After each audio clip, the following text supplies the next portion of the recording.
And here we are with another exciting session of Dungeons and Dragon Age, episode 13. Unlucky for some, especially my players. Again, thank you to everybody that has liked, subscribed, and even just watched our videos for even a few minutes. We thoroughly appreciate it, and enjoy. Thank you, Siri. Right, so episode 13, unlucky for some, especially all of you.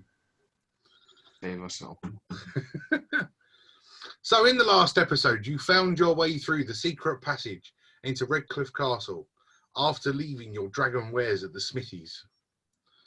Meeting Jowan in the dungeon and learning of a plot to assassinate Earl Aemon, you set off into the main hall to rescue him and his family from the Denerim guards. After cleaning out two of them that stood over watch over Earl Aemon and Earl Tegan, you even rescued Aemon's wife and child from their guarded bedroom. With all of them safe, you have now headed to the mill with more information about Logan's plans. You find yourself one Grey Warden short as Bob has blinked out of existence. Which is where we're picking this up. I'm intrigued. I'm intrigued. So, yes.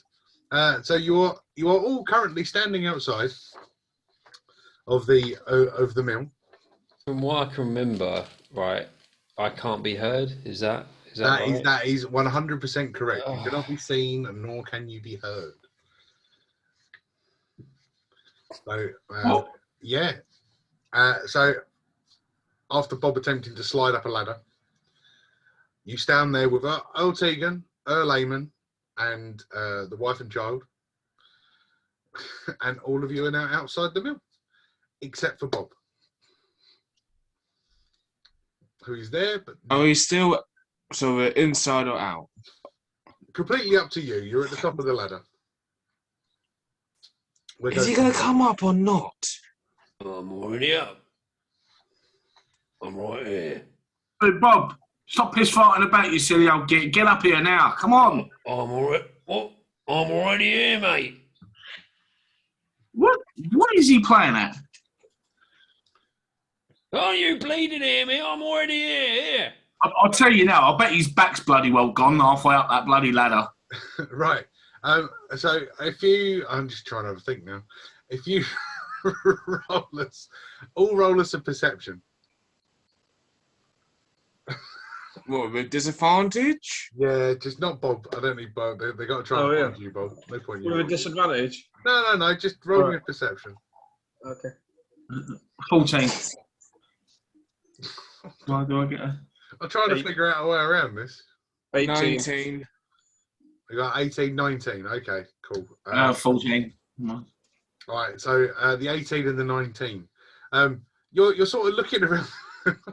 Sorry, I'm so lost. I've been thinking for a week how this is going to get sorted. Don't just let it go, man. So what you see at the top of the ladder, as you're sort of looking down and looking around the top of this where the trapdoor has been opened, you can see shuffling around on the hay. So as you're looking at the floor, you can see the hay and the dust moving around on the floor of the mill. What bloody hell's going on here? What? Scales, is that you and your bloody magic again? What are you up to? That's not me, Olgoth. Well, what kind of black magic fucker is this then? It's bloody moving and it's getting bloody close to me. I don't like this. I really don't like this. It's sort of going to be one of those. Earl Aemon sort of turns around and goes, "What's taking so long?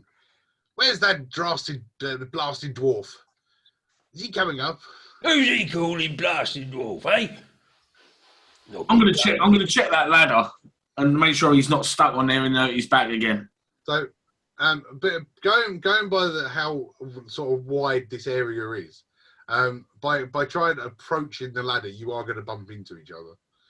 So there's going to be some sort of contact between Holgarth and Bob. That works. Right, let me check this ladder. He's playing silly bastard. Oh, The bloody hell's that? What? Scales? You'd sort of Lindworm? by a head hitting you in the belly button. Scales? Yes. Lindworm? Telegraph. Come here. Yeah. There's around there. What the bloody hell's going on? I'm going to go reach out to this invisible. Yeah. Do I recognise it as Bob? So, God, Jesus Christ. As you Actually, put your hand out, I wonder what Bob would be doing. Bob sort of sticks his bald head towards you. And sort of you put your hand on his head and you sort of start giving it all of that. You know? does I've been in- Hunter's Mark have a visual representation on the creature it's cast on? No. Bugger. You You know, don't can you know imagine- that, don't you? Nice try, though, but no. I can imagine Bob being poked and prodded at him, going, oh, bloody hell, leave me alone. Will you fuck off? Yeah, Leave me. at the minute, Bob's sort of got Ada sort of rubbing the top of his head, putting his hand down his face, grabbing hold of his beard, and sort of like, it feels like Bob. In One way a of finding weird out. way, Hogarth, this invisible thing that you have walked into is Bob. Only one way to find out. Hold on. That's Bob. So Oh. Bob's just had his head shined by some spit. I'm going to take You hope it was spit. my rope and I'm going to go, in a weird way, wrap it around Okay, yeah. invisible Bob. I like So we that. got a representation of where he is. So Bob's now got a lead on. In a sense, yes, he's got a It lead. works. He's got a lead on. Well, Bob would like that because that means he'll probably be at the rear. Anyone Dragging got a behind, belly? being dragged behind. Bob on a leash. What you bloody doing? What you bloody putting that thing on me? I might be old, but I don't need to be bloody led. But yeah, so Wait a Bob, minute, this is- you can hear them, but they can't hear you. This is fantastic. We can't see him. We can't hear him. That's the maker. This is the best thing that's happened to us. We're catching a break, guys. It's a gift and a curse. While you're messing around with all of this. I have a suggestion, Bob. Oh. Eamon sort of turns around to you and goes, we must be getting on. The Denham guard will notice we're gone soon. I understand. We're going to head down into Redcliffe Town and see Cyril. Hopefully he can get us safe passage out of here and possibly get us on our way to Denham. And we'll start organising the Land's Meet against Loghain. I completely agree, but at least now we now have Bob, who's a master of stealth. Happy days. For now, anyway. If we dress Bob in some of my spare fine clothes, we will be able to see him. Or will the clothes turn invisible? Oh, now there's a question, and there's only one line down. That's a very clever question. Yeah. All right. Okay. I like the thinking. I like the thinking. So, Although I'm not happy about putting my fine clothes on a dirty dwarf. well, I'm sure one of these fine then- maidens around here might have a dress. This is Well, this is completely your option now. You can attempt to dress him, and I'll roll something. Completely up to you. okay. Yep, we'll do that, I reckon. As long as everybody agrees. Why not? Biscuit for biscuit. So as you slide one of your Bright pink fine robe. noble robes over the top of Bob. Wow! There is a 95% chance they won't disappear. So Nice. Wow. that's good roll for me. So as you put it on him and Bob sort of, the arms are a little bit too long, etc. It's a bit bulky on the shoulders, but now you can see there's a floating shirt in the shape of a short fat dwarf. No, I don't like that. No. Fantastic. Now everyone will be thinking that we're in the presence of some kind of spirit. That'll be interesting. Being accused of all sorts there. Just embarrassing. It almost looks like. You remember that scene from Ant-Man and Wasp, where Ant-Man was like half size and he was wearing the kid's hoodie. It's sort of like that. That's your visual representation of the minute of oversized shirt just hanging in the air. Shall we follow the two elves to Cyril's?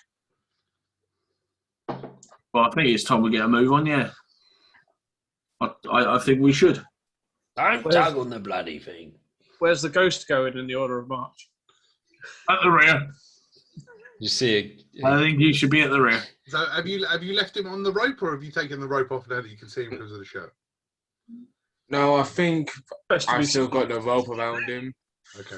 just so he doesn't get lost. Bob takes it off. He's in floating bloody clothing. Bob takes the rope off. I think we can clearly see that he's still there. Otherwise, the clothes would just be on the floor. Because he feels that it's quite degrading having a rope wrapped around him. Yeah, allow him. They've taken the rope off. You're just wearing the shirt. So Just for added reality, should we say, when we do go into a fight scene, obviously, have you got a little model of a maiden? Just to represent Bob. I actually have a little model of an invisible In his dwarf, pink dress. So I'll have to try and find it. But there is a model of a little invisible dwarf. Oh, okay. But yes, at the moment. So Bob, have you taken the shirt off? Have you gone no fuck it? No, Bob's left the shirt on. Okay, but just remove the rope. So Bob, Alright, I'll roll up the rope and put it back in my the four of bag. you are following. The four of you are following the earls down, Yes. with Bob following in a floating shirt. In a sense, yes. Awesome. Because that's not weird at all. I'm just wondering how Bob's going to get out of this one. Stay close, Bob. So so as you saw, Oh, sorry. Go on. If I attack whilst invisible, does it end the invisibility? Who said that? There's one way to find out. Okay. Wait, you suddenly want to hit somebody? No, I'm going to keep the invisibility first. Okay. So it's fine. So as you start walking back down the hill and heading back into town, it's now sort of like getting to afternoon, around lunchtime-ish. And you start you pop yourself back into the main village square. Towns and things are, people are starting to fill the town up, and there's plenty of hustle and bustle now. You see both Tegan and Eamon, and the family walk into Cyril's. I'll probably follow if anyone else wants to come with. Yeah, I'll tag along. Yep. Okay. Well, you're Close following us? You're heading back to Cyril. Yeah, just so we can. Okay. As you start walking across this hustle and bustle, all of a sudden you're now starting to notice that all heads are turning. Everybody's starting to sort of look and wonder and ponder about this weird floating shirt that is following behind you. One of the patrons sort of go, "Yeah, you know, there's a floating shirt behind you, right? It's a ghost." Bob, forget it. Morning. We can't hear you, Bob. Yeah, I know, but you see You don't one know that. arm raise up on the shirt. Fucking hell! Oh my God! It's a ghost! It's a ghost! Ghost! You see his dangling floating sleeve, like going like that when he's waving. Bob sees the funny side of this and chases them. Oh, fucking I am trying. Ooh, even though they can't hear me. Bob, I don't know if you can hear me, but you run off like that again, that rope's going back on. So, well, Bob Too late. He's chasing a person. He's not chased very far. You know, he's only like 10, 20 feet, just sort of arms up in the air. This guy just ghost as he goes running off.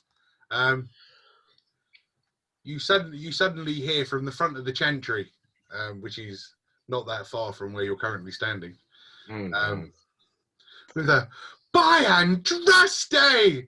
What is that?" Chase after Well, the woman or whatever. last time I checked, it was a floating shirt, love. Well, I can see it's a floating shirt. Why is there a floating shirt? Bob, the short, old, miserable git, that one. It's him. He somehow become invisible. I warned him that sorcery was in his soul. Oh. Yeah, but it's great because we can't hear him as well. It's fantastic. Oh, poor dear. Yes. I'm not really sure what to say. Bob, are you happy? Yes. Give me some hand movements, darling. I can't hear anything. Okay, great. Does anybody else speak whatever the fuck that was? Well, that's the problem. You see, we can't hear him. He's completely mute as well. We can't hear him. Bob, dear, can you write? Just give me that for yes or that for no. Oh, you've got no fingers, right? Okay. Bob, here's an idea, right? For a yes, wave your hand arm up and down. For a no, go horizontally. Horizontally for yes, and up and down for no. No, the other. Oh. And left and right for maybe. She right. Ignoring all this bollocks, she goes inside, grabs a quill and a piece of pen, and sort of puts it out to this weird floating shirt. Do it the easy way. And it's just like that. Bob, now you can attempt to communicate. Are you okay? Yes. So is that what you write? Is that what you write? No, that's what he said. She wants me to write it down. Hang on. Well, it'll be nice. Hang on. What was the question again? I can't remember it. Are you okay? Bob, I swear to you, if you write down asking where the female quarters are, I'm gonna take my blade and I'm gonna finish you off. Bob writes no. Bob writes no, he's not okay. Well, you're not okay. Right. In that, I'm not really sure what. Oh, perhaps. Hold on. She disappears off into the thing. Oh no. Comes back out with a small scroll.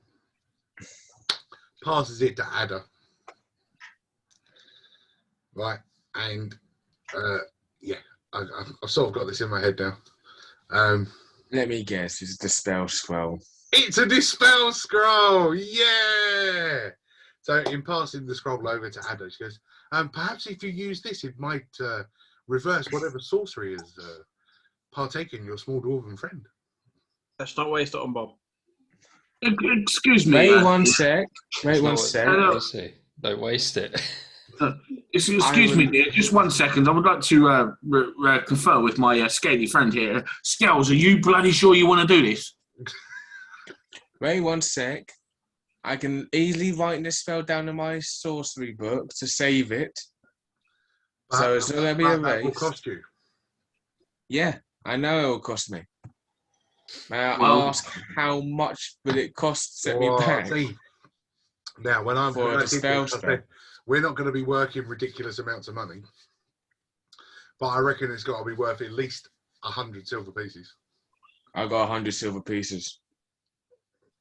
So there you go. Bob grabs the scroll and runs off. Touche. He hears 100.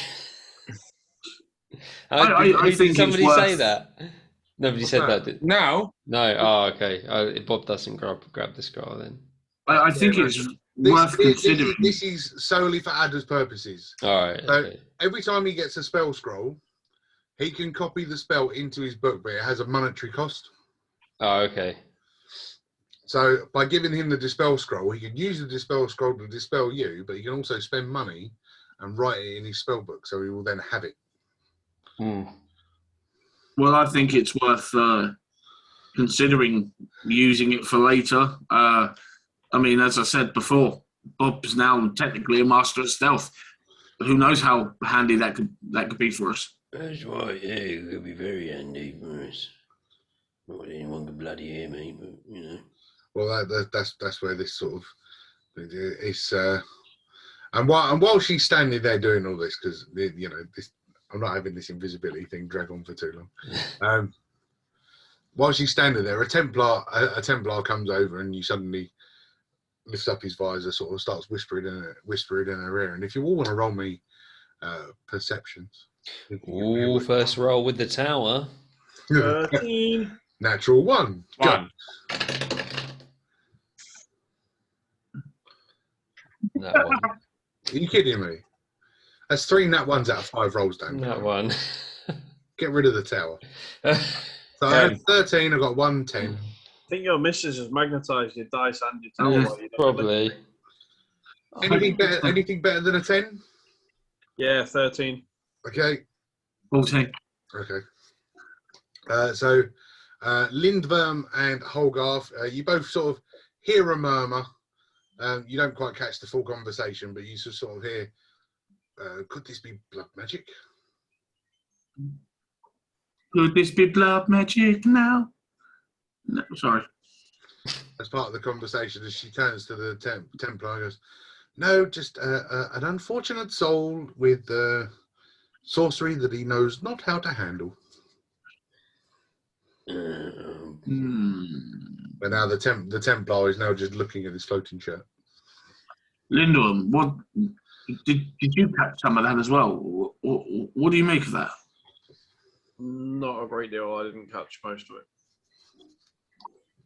Right, well, I don't do with blood magic. I have blood magic, and I heard it doesn't know how to handle it. and I'm going to see what I can do while I'm naked and not naked, sorry, invisible. Invisible. Yeah, Can't see him, can't hear him, can still smell him. And the coat just drops to the floor. What is he? What, Bob? Knew we should have kept him on that bloody road. Right, so you've got the scroll, Ad. Are you paying the 100 silver and sticking it in your book? Yeah, I'm paying 100. Cool, carry on. So, yeah, Ada now has the use of Dispel Magic. Yeah, I've got the spell and I've got the scroll of the spell. So, Bob has Or got... should I give it... Bob has got the do I give it now back? running across the town square. And I'm just going to sit back and go, carry on. I'd like to head to the jewelers or something like that. There is real jewelers. I mean, there is a local store, etc. But no real jewelers. It's not that kind of town. Or you got the Smithies. Oh. Where's that bloody idiot gone now? I'm actually can't believe I'm going to say this, but no one can see it. I know the sort of, I can only imagine the sort of mischief he'd be getting up to, but I can't believe I'm going to say this, but I'm actually quite concerned about the poor old bastard. Because he doesn't know how to reverse this. You've got the dispel thing all jotted down. And now how are we going to bloody find him? I mean, I know when he's standing next to me, I can smell him, but, you know, I ain't got scent like a dog. I mean, Bobby's gone now. He's started to disappear. can I head towards the tavern? You can head into the tavern, yeah. Yeah, I'd like to go into the tavern and try and go in the back. Go in the back. Yeah, and get myself some free ale. Okay, so, all right, let's go with Bob for the minute. So Bob makes it. Bob running across the town. I'm very known. It's a busy town, so seeing the footsteps in the dust, not really doable. So Bob disappears off, but disappears, and you suddenly the door to the tavern opens. Yet nobody has opened it, but you guys are too far away to notice any of this. So you're in the tavern. You can see Eamon Tegan talking with Cyril. There are a selection of patrons in there. And yeah, that's pretty much it. The wife and the child are currently sitting down in the corner. Doris has now gone home. After you left her there last night. Oh no. Yeah, I'm going to attempt to drink some ale straight from the barrel. Lovely. Okay. So, even though you're invisible, I'll need a stealth roll with advantage. All right. Hang on. Wait, he's disadvantaged on stealth, so that's just a straight roll. Well, no, he's not he's disadvantaged for, so just a straight roll. Yeah, it's a straight roll, yeah. Yeah, because of your funky metal. That one. Yeah. It's 12. Okay, fine. So you sort of, Cyril is occupied now having a conversation. So as you start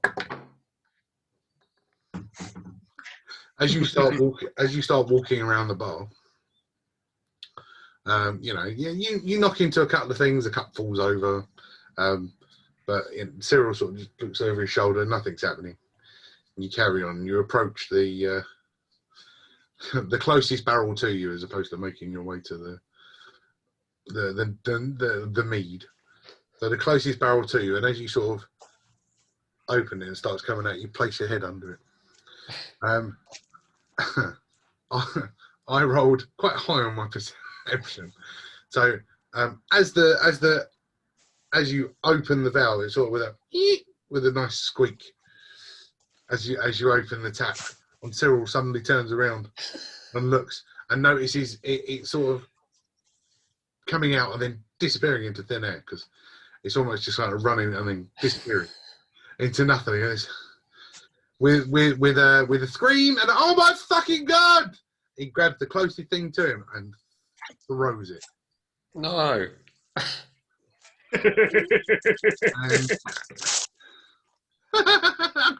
Natural 20. Oh no. Right. What am I throwing on? Disadvantage. Huh? You had to roll out disadvantage. He's invisible. I did. 2 Wow. pennies. No, you're shitting, man. It was with my blue and with my green. Oh man. Fuck. So we'll just do the. So you will take 2 bludgeoning damage from this flying goblet. I'm offended. as it just sort of bounces off of the back of your skull, because you're like this. So he just sort of aimed it at the tap. Oh. And as it sort of hits you and you move, the beer sort of starts spinning on the floor. So Cyril runs over, turns the tap off, and as he turns the tap off, this dwarven body suddenly reappears laying on the floor going, fuck her! Oh no. What a waste. So, while I was doing that chose to go and steal beer. While I was doing that, I was thinking I should really look for those 50 silver that we gave him, or 40 silver. Instead, you chose to go for beer and rolled a 12 on stealth. I mean, Oh, what the bloody hell is that for, Cyril, you blooming idiot? you stupid fucking... What's up with you? Coming in here trying to steal my beer? What are you doing invisible anyway? Well, I woke up like it, or something along those lines, and I think, actually, I was down in an hole or something, and something like made me invisible, and I thought I'd make good use of it, you know.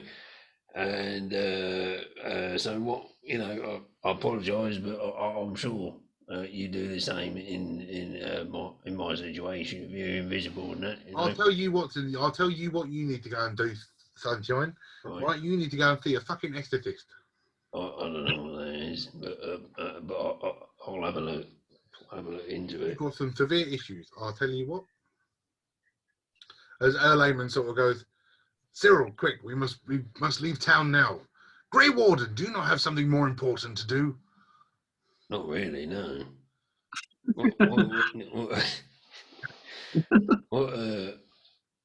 Yeah, right, you better get out of town, mate.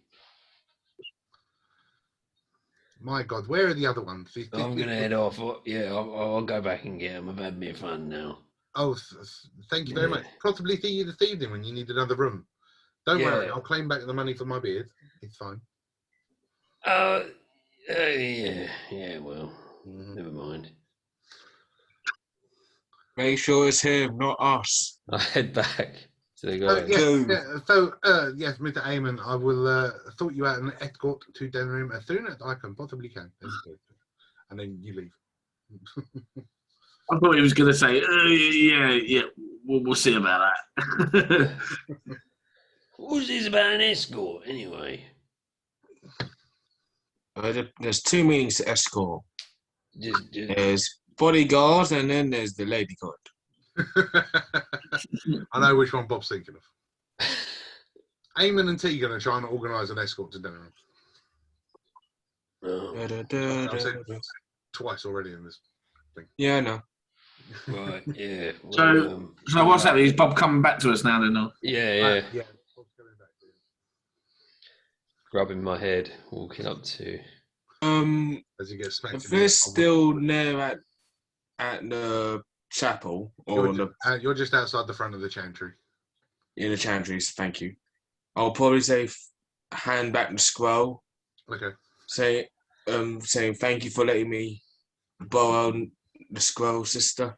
But it'll be more safe in your hands. I was hoping that it might have come in a little bit quicker. And look, your short dwarven friend is making his way across the way now. He's what? He's right over there. Look, see, short board. I don't believe it. Oh, my head. I'll pick up. Bob, well, first of all, I can't wait to see you now. And second of all, what's wrong with your bloody head? Where you been? Oh, it's a long story, mate. And Short version, like as in Bob Short version. All right. I tried to nick some ale and I got caught and then they bonked me on the head. And Limworm, sorry about your jacket, mate, dropping it in the mud and that. But I thought I'd take advantage of being invisible and all. While I had the chance, But there you go. Well, how?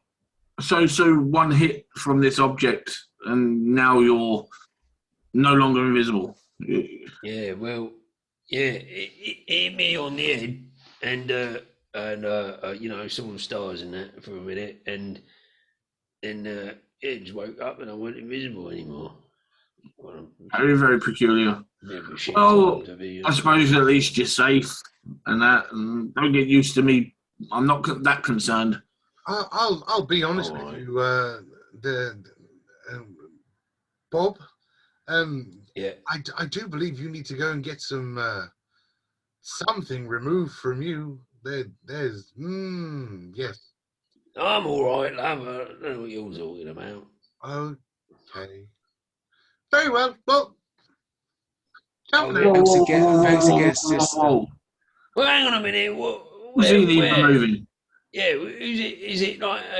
You said something about a blooming mage or something before, didn't you?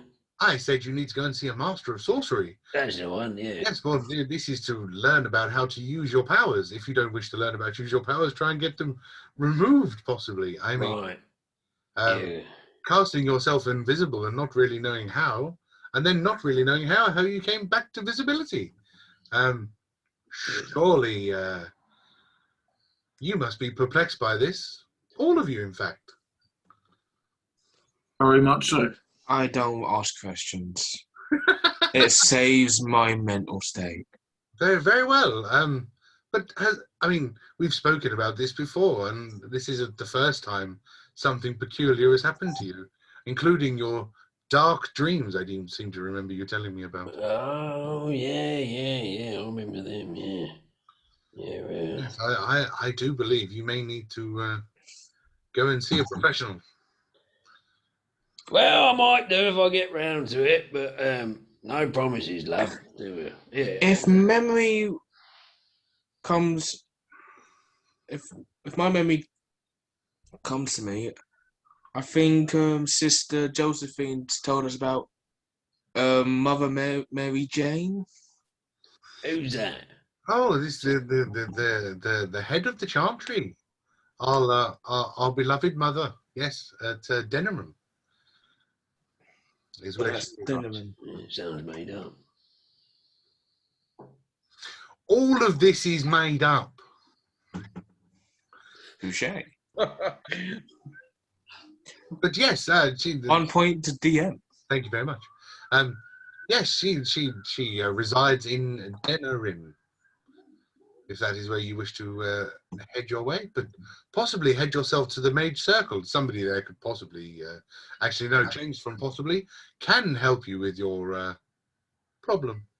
Oh, yeah, hang on a minute. Right, so if we head over to Denham for your thing, Anna, It's I not for heard- me.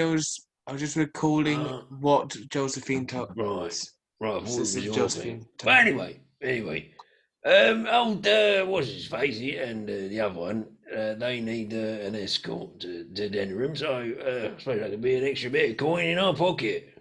What I do you think they reckon? might want someone more reliable. I'm not going to go ask because we still got our own mission to do. Yeah, we were going that way anyway, you know. I So think let's- that's One stone. love. So you pull up the map quickly. I say we pulled up the map. Are you guys still there? What? I'm still here. Yeah. You're not in the screen. How peculiar. Oh. Hang on. That was really weird. Let's try that again. Went invisible. I don't start that again. There we go. That's better. That bullshit. Yes. So you're still here in Redcliffe, right? See where the Yes. church is, right? Denham is all the way over here. Yes. So you're talking weeks of walking together. Well, you're currently. Yeah. Fuck that. Hmm. Right.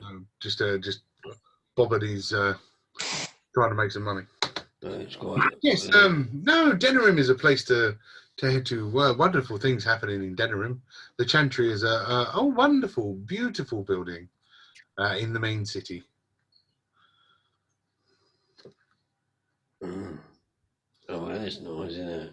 But I will say one more time, the Mage Circle will be a perfect place for you to go and get your situation sorted out. Thank you for the assist, sister. You are very welcome. Yeah, what about that bloke that had the old dragon stuff? Well, is he done yet, do you reckon? Or when did we drop that off? I can't remember. That was early in the morning. Yeah, so you got The apprentice said he'll be in the come back in the afternoon. Mhm. So he might be back. it's currently the afternoon. Shall we have a look? We can have a look if that's what you want, Bob. I don't mind. It depends if anyone else wants to do anything else before we go back there. Well, you lot can go talk to the Smithy. I'm gonna go try and talk to probably Connor. Well, I think it's a good idea to go back and check in on the Smithy. I want to know what's happened to my items. What's become of them. So, anyone joining myself or who's going with Scales? I'll go with you, mate. So, be it Bob. So I've got Ada's going into Samson's to chat to Connor. Interesting. Mm-hmm. And both, yeah, Connor and the Earls, if that's all right. Bob and Holgarth are heading to the Smithy. What are you doing, Vern? I'll go with Ada. Ooh, splitting the party. Yeah, well, if the other two are only going to the Smithy, That's right. Well, you got items as well. Drago Unfortunately. is going to accompany the Holgarth and Bob. Yeah, he's level-headed. That'll help a lot. Yeah, they're going to need some help. So yeah, Yeah. Drago's going with him. So I think the more interesting conversation is going to come from Connor. So as the party splits, the three Dragonborn start making their way to Samson's. Yes. we'll start there first. Okie dokie. So as you walk in, you can see that Eamon and Tegan are sitting down there currently. They're at the bar having a drink with Cyril, just going over the final plans for whatever their future entails. As Mother and Connor are sitting at the side of the bar. I'll go up to Tegan and Eamon first to ask for permission, and just, off the ball. Okay. I'd rather go ask permission first. Sure. I appreciate that. Sorry to interrupt your conversation. Yes. What can I do for you, Grey Warden? I want to ask permission, if it's alright, if I can talk to Connor. Seems strange, but of course, I have no objections. Thank you so much. Not a problem. So, yes, Cyril, how long until this could take us out? Yeah. Cool. So Connor's sitting down. In front of him, you see a plate. On the plate, there's a selection of fruit, etc., and a squirrel. Why the fuck not? Delicacy. And and yeah, he's cuddled up to his mum, just looking scared.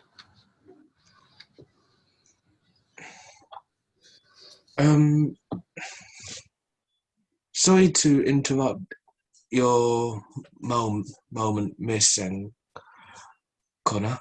Mm-hmm. Yeah. Is it okay? Oh no. I don't know. I learned thermatology. But hopefully.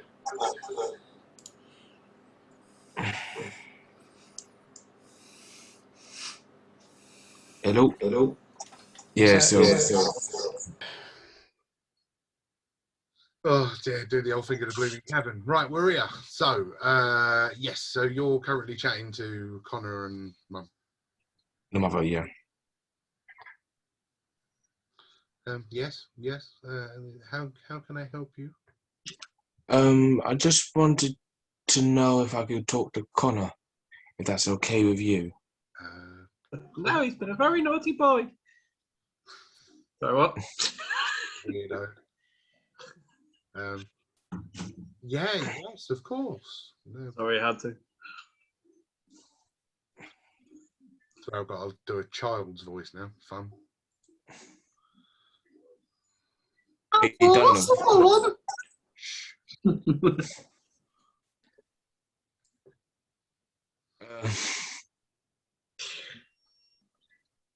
How can I say this without sounding nonsense? That's the problem. That's the problem. It's a kid thing. Kind of nonsense. Just a second. I'm gonna put myself on quiet so I can't hear what you say. Oh, shut up! Because that's gonna open a can of worms. I think I already opened a can of worms by making that comment. To be honest. Opening a can of worms. Adult face. No. Shit. You guys have got. Oh yeah, come on, Mister. What do you want to say to me, Mister? I've given him a lisp. Don't know why. Hi, Mister. Everyone's getting a lisp back from you lately. Oh, I don't know. It's like I like doing lisps. Sounds like it. I've been informed that you want to learn to be a wizard. Is that true? I was being taught by Jowan. He was a good teacher. Is it true that he tried to teach you blood magic? No, I don't know. Not Jowan. Jowan was good.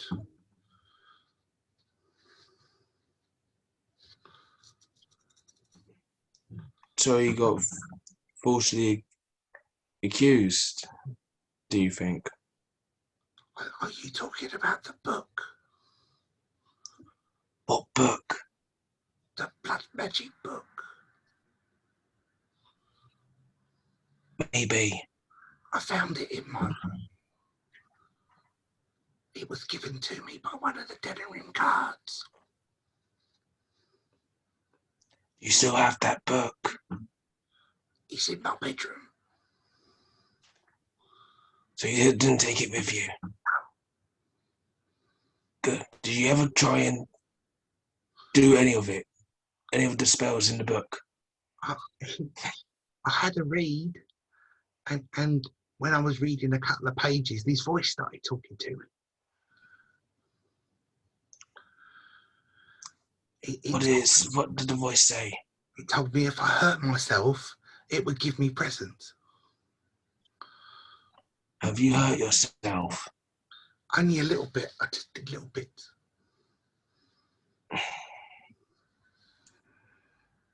You know, blood magic. Yeah. Just And confused. if Ray goes down and he's smaller, and it'll bloody disappear. It's all right. He's talking to a child. It's fine. I'm whispering. See? Now. Yeah, only little bits on my arm. Look. And he sort of pulls his sleeve up, and you can see like just little pinpricks in his arm. I was concerned about that. I got my gift. It let me fly. I was flying around my bedroom. It was fun. It was only about for a minute, but it was fun. What about you try go to the mage circle and you can actually learn that spell, not risk pricking yourself and earning that power. You can actually learn and do it off by heart. No, Daddy wanted me to learn off of Jowan and stay at home. He didn't want me going to the mage circle. Daddy doesn't really trust mages. What if I can teach you something, pass down some of my knowledge? Ooh, interesting. I don't know. Maybe Daddy would let me learn from you. You're a Grey Warden. But I want your, if that's only okay with you. I don't want it if you don't want to learn from me. Interesting. No, I want to learn magic. I want to learn how to fly. Okay. He's a kid. Come on. Yeah, I want to learn how to fly. I'll keep that in mind. I'll go underwater and pick up elephants. That's a lot of dreams. And run through walls. That's a lot of dreams. And turn invisible like him. Like the wolf fella. That was fun. You can learn all those things. I'll go talk to. Be a giant. Yeah, there's a spell for that as well. I want to turn myself into a lion, and he's just going to keep going. You sound, with all that fascination, you sound like a promising mage. Oh. Thanks. Thank you for your time, and I'll go ask the question to your father. Okay, so you get up. You're going to go over to Eamon now. Okay, interesting. Yes. Got him. Sorry to interject myself again.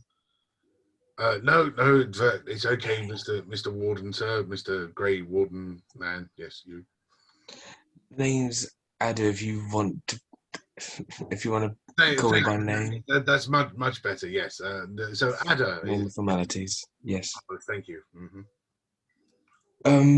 What can I do? I was speaking to your son Connor, and I was just wondering if he wanted to continue learning magic. I want Connor to be able to harness his gifts, of course, but unfortunately, Jowan was a less than trustworthy mage that's brought in to my employ, unfortunately.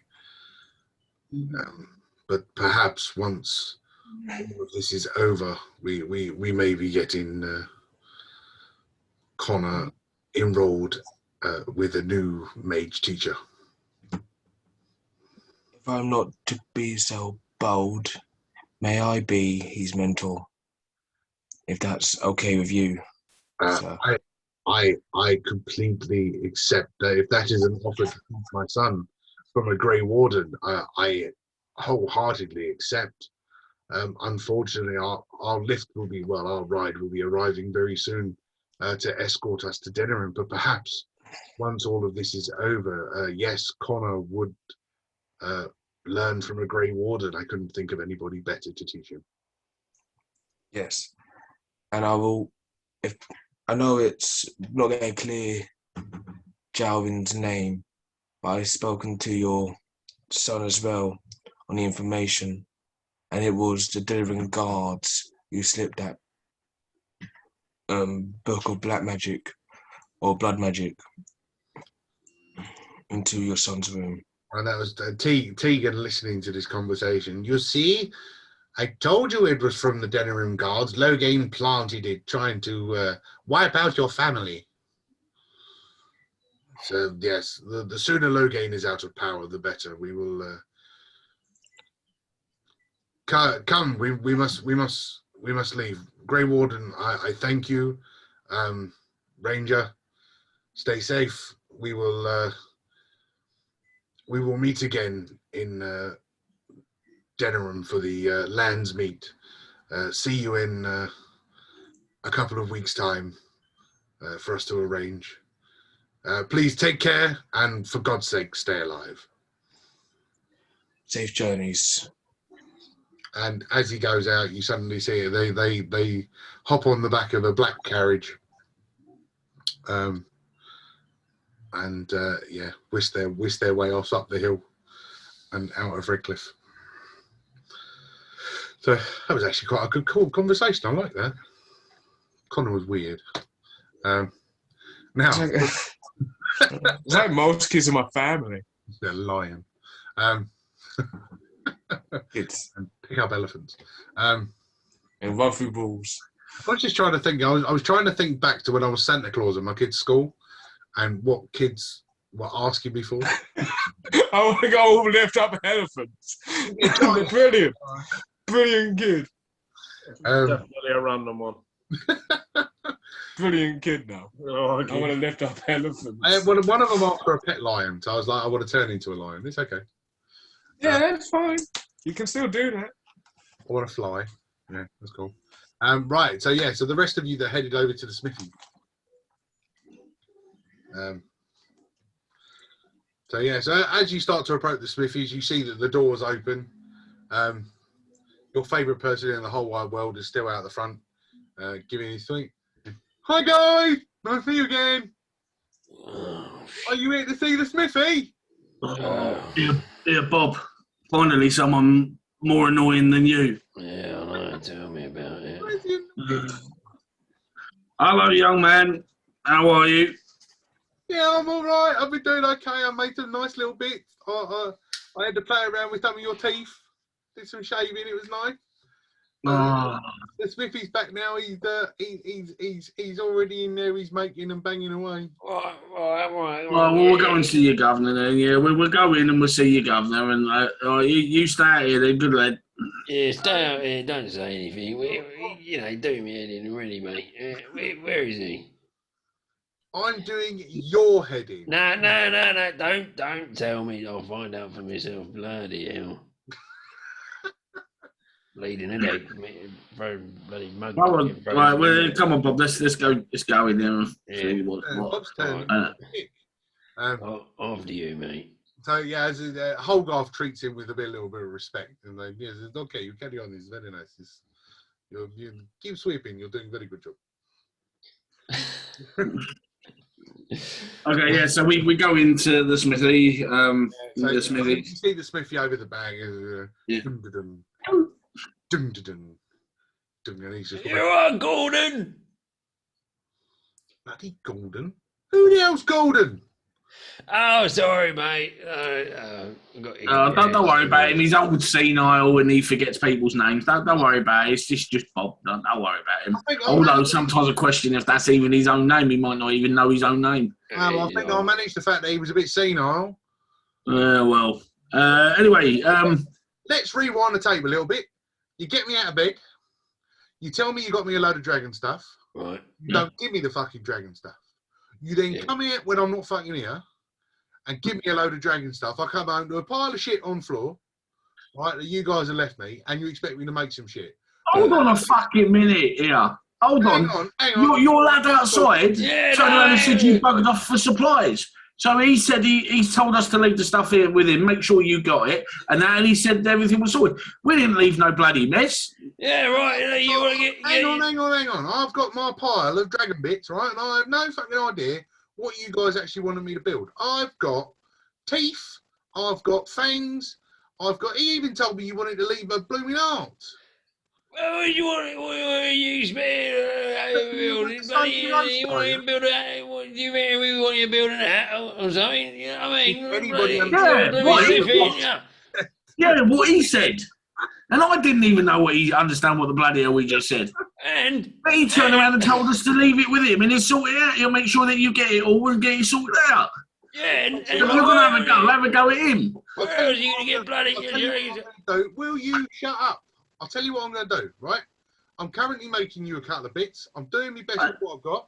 But I'll tell you what you can do, right? And he told me which one he gave it to you. You can give me back my pearl. What pearl? What pearl? Don't start playing that silly fucking game with me. Yeah, trust me, if anyone had taken any pearl, it would have been him. And I don't even have a clue what pearl you're going on about. Yeah, and he pokes his tongue out on a pearl. He's got a pearl on the end of his tongue. So, what was that, Bob? He pokes his tongue out and takes it off of his tongue. No. Here you go, here's your bloody pearl, mate. Thank you very much. And he sort of just wipes out his trousers, pops it back in his pocket. I'll tell you what, right? You got to give me at least 12 hours of making time. So I've been here for about 2. Right? Stuff don't make yourself overnight, mate. Well, where you been then? I've only been working on this stuff for a couple of hours. Yeah, right, dear. Should have taken Stuff it don't make somewhere yourself, else. you know. Right, well, we're going to be, by the looks of it, we'll be kicking off over at the tavern again tonight. So, we'll give you 12 hours and that, and we'll come and see you a bit later on then. You're over at Stephen's, right? So what we're looking at, and he sort of peeks out the window and has a look up. So we're sort of mid-afternoon. So if you come back at 12 hours, it'll be the middle of the night. 6 hours. Come back in the morning, 6 hours. I couldn't even make you a dildo in 6 hours, mate. What's that then? Well, Dildo, hang on. And he just holds up an axe handle, just at the handle, a rounded bit of wood. And he goes, one of them. And I'll tell you where I'm going to shove it. Basically up your arse, Bob. Oh, right. Oh, He's going to turn you to a jalapeno on a stick. I don't know what you youngins get up to these days, but... Don't worry about it, Bob, No, honestly. I don't. Well, okay, well, as long as when we come around here at 6 a.m. in the morning and that you're actually still here to hand over our goods that you've made and not out and leaving this bumbling idiot out your front to mislead us and fill us with a load of bollocks. Well, he didn't fill you with a load of bollocks. He left you got the stuff here, but it would have been nice if you'd have actually left the stuff with me when you first came and visited. Well, I mean, your apprentice seems pretty good. I mean, he showed us some of his handiwork. I don't know why he didn't just crack on with it himself. I mean, he clearly Well, unfortunately, I can't. Like, I'll be honest with you, I can't leave him 100% in charge of places because this is a guy that went off to buy me some iron ore and came back with rowing oars.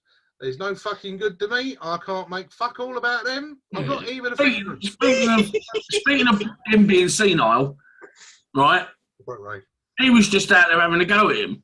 Now he's just said he's a good lad and doing about our work. See, I'll get it and make his mind up.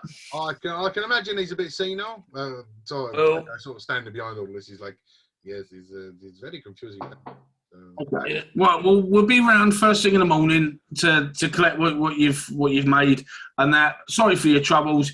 It's 5 silver, all right, for the mess and whatnot. And that I'd rather lose 5 silver than get a poxy migraine arguing with you over everything. Oh, thank you very much. I'm going to take the old fella out and we're going to go and meet our the rest of our group and we're going to go and decide what we do now. Although Drago is missing, the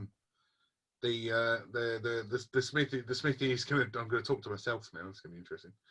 The Smithy is going to direct his conversation to Drago himself. And Matt, if you don't like what I'm doing, you should have turned up. Correct. He's going to go get tersexual then. Someone's going to go tersexual. He's got a wooden dildo, do you know what I mean? And Drago likes taking his kit off.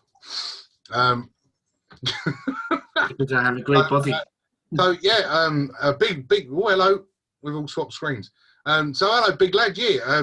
Now I've seen that you're a man of use of a hammer. I've got a perfect idea that I can do with that. If you wouldn't mind leaving me your hammer, I'm sure you're going to be happy with what I do with it afterwards. And if you're the fella that left me the Drake scales, if you leave me your shield, I can come up with something quite special for you as well. So how does that sound?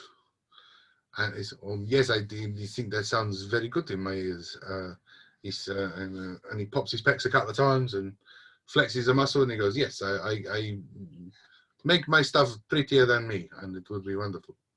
I much appreciate it. Thank you. So he drops his hammer and his shield in the smithies. Cool. To be fair, Drago, I don't think there's anything in this world that could be made that's better looking than you. That's for sure. I appreciate this, and you know. Yeah, it pisses me off, to be fair, but you know, it is. I'm not going to apologise for being beautiful. No, you shouldn't either. I'm not going to apologise for having a bigger dick than you, but hey, well, we're all friends. Oh, Anyway, before we leave, as soon as you've just explained to my esteemed colleague here what you can make with his items, I'm wondering what you've got in mind for mine. So as soon as you say this, you start to grab your hammer and pull it off your hammer, your axe, and start to pull it off your thing. And as you're starting to lean it to him, the hammer sort of has it's not a hammer, the axe has a light sheen to it. As the sheen catches your eye, words start to emanate in your ears, and it's put me back. So you look at it all confused, and I'll put you back, and you slide it back onto your back and leave it there. Oh, interesting.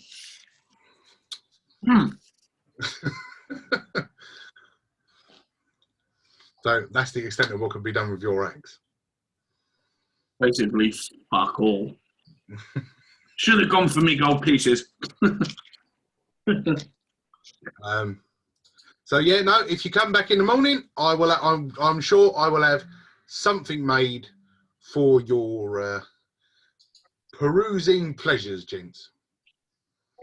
Okay, no problem. Thank you very much. We shall see you in the morning. No worries. Cheers, mate. As you sort of leave in, and he sort of stands on the thing. Bye, guys. Yeah, cheers. There you go, mate. There's a silver piece for you. Oh, thanks. Bloody, we give it all that way for. Give me something. Oh, yeah. Right. I'll get the first round in. Hey, Bob, right. I'll give you something. I'll give you something, and he comes over and he gives you a hug. Aww. I got. It brings a tear to Bob's eye. Oh, it's lovely. Oh, Oh, see, beautiful. But see, Bob, who would have thought you actually had a heart underneath all of that? Well, you'd be surprised, mate. I surprise myself sometimes. It was nice to see you all. We'll see you in the morning. Oh, you There you are. You're right there, Bob. You seem a little bit emotional. Oh, really? Yeah. Well, that was nice. It was a nice. No. I didn't expect it. Caught me off guard, you know. Yeah. I know how you feel. I felt that way after we lost Gordo.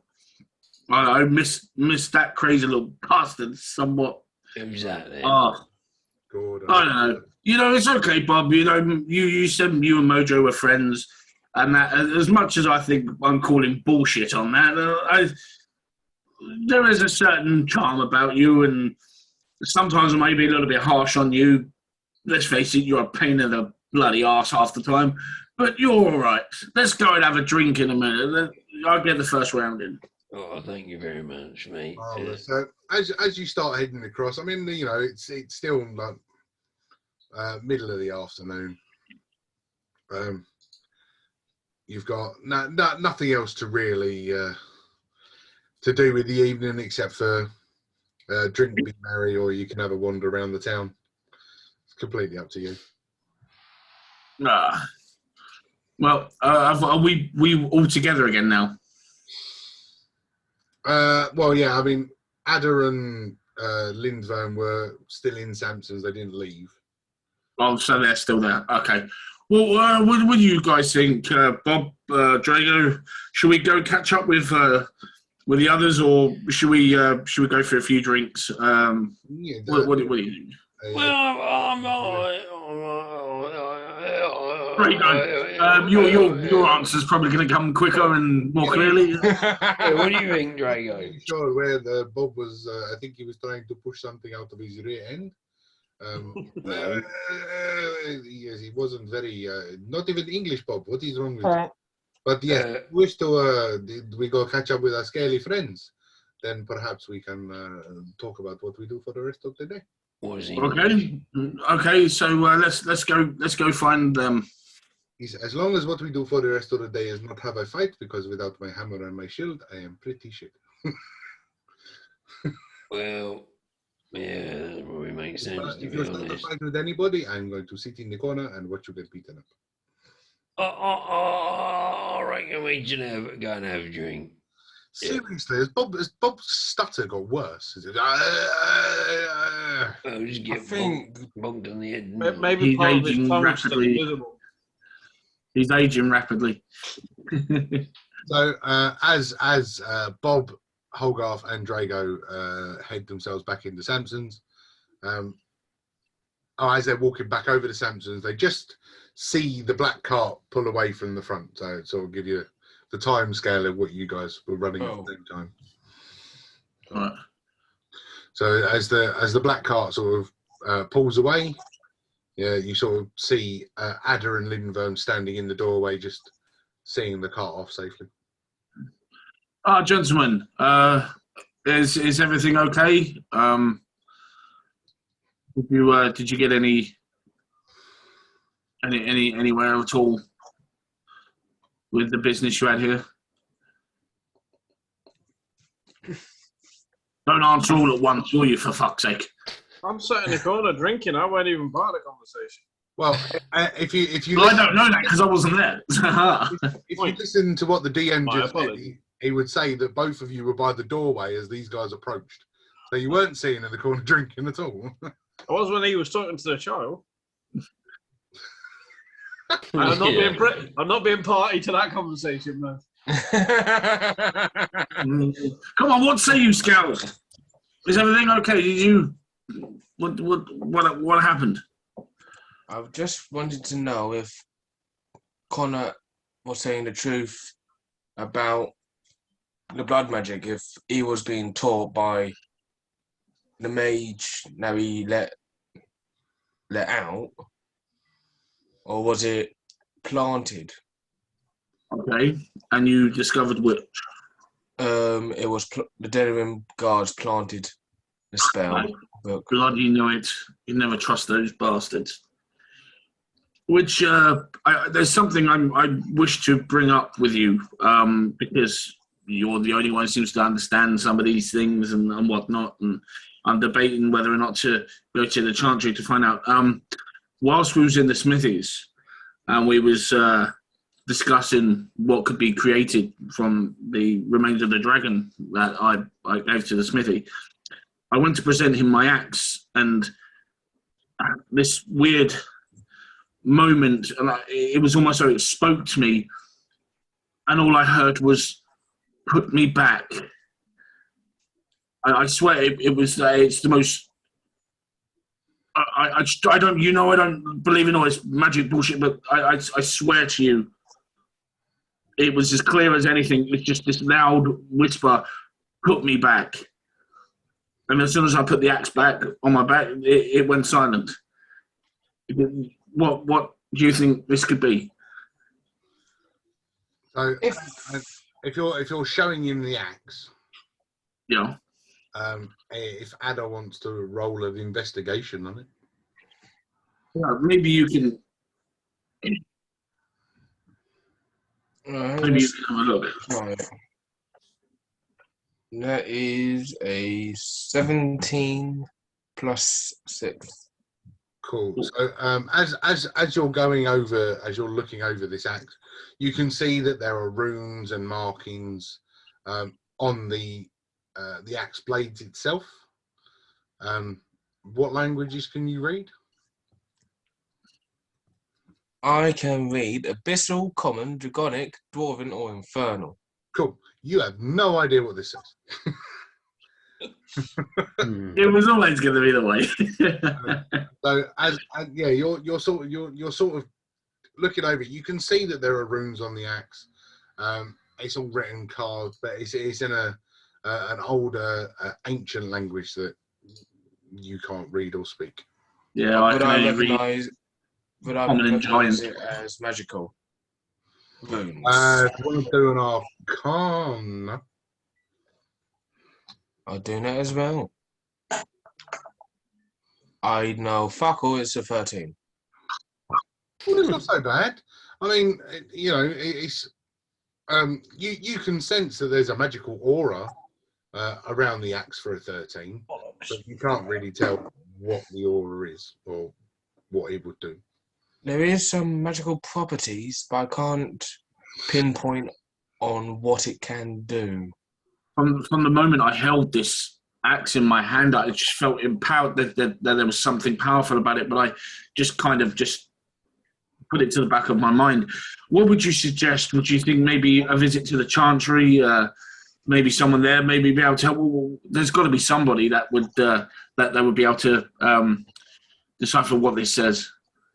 Maybe we should put it back. I'm not going to put it back. It's my bloody axe. That's what it says. They obviously didn't want me to hand it over to anybody else. Oh, right. We can always try that. What time is it, by the way, DM? About midday, wasn't it? Yeah, I mean, you're looking at afternoon. early afternoon now. So we can always try. We've got plenty of time until night. Okay, well, I think Bob wants to go and drink. So we could, if he wants to go do that, if anyone wishes to go with Bob, fine. If that's the case, then you and I, if you would accompany me to the Chantry, If that's what you... I would appreciate it. Yeah. I do think at least Drago, I don't know what Lindvern wants to do, but I would say at least Drago go and keep an eye on Bob, because we know what Bob's like when he's left on his own. He's okay. I will sit here and look after this small man. Okay, Lindvern, what say you? What's everybody else doing? Well, Scowls and I are going to go to the Chantry to see if anyone there can decipher what my axe says. Otherwise, or you can go on the piss with Bob and Drago. I'll stay with the dwarf. Very well. Okay, gentlemen, we shall meet you back at the tavern shortly. Scowls and I shall make our way to the Chantry. Hang on a minute. You said you get me around it. It's 5 silver, bloody hell. Right. Go on. All right.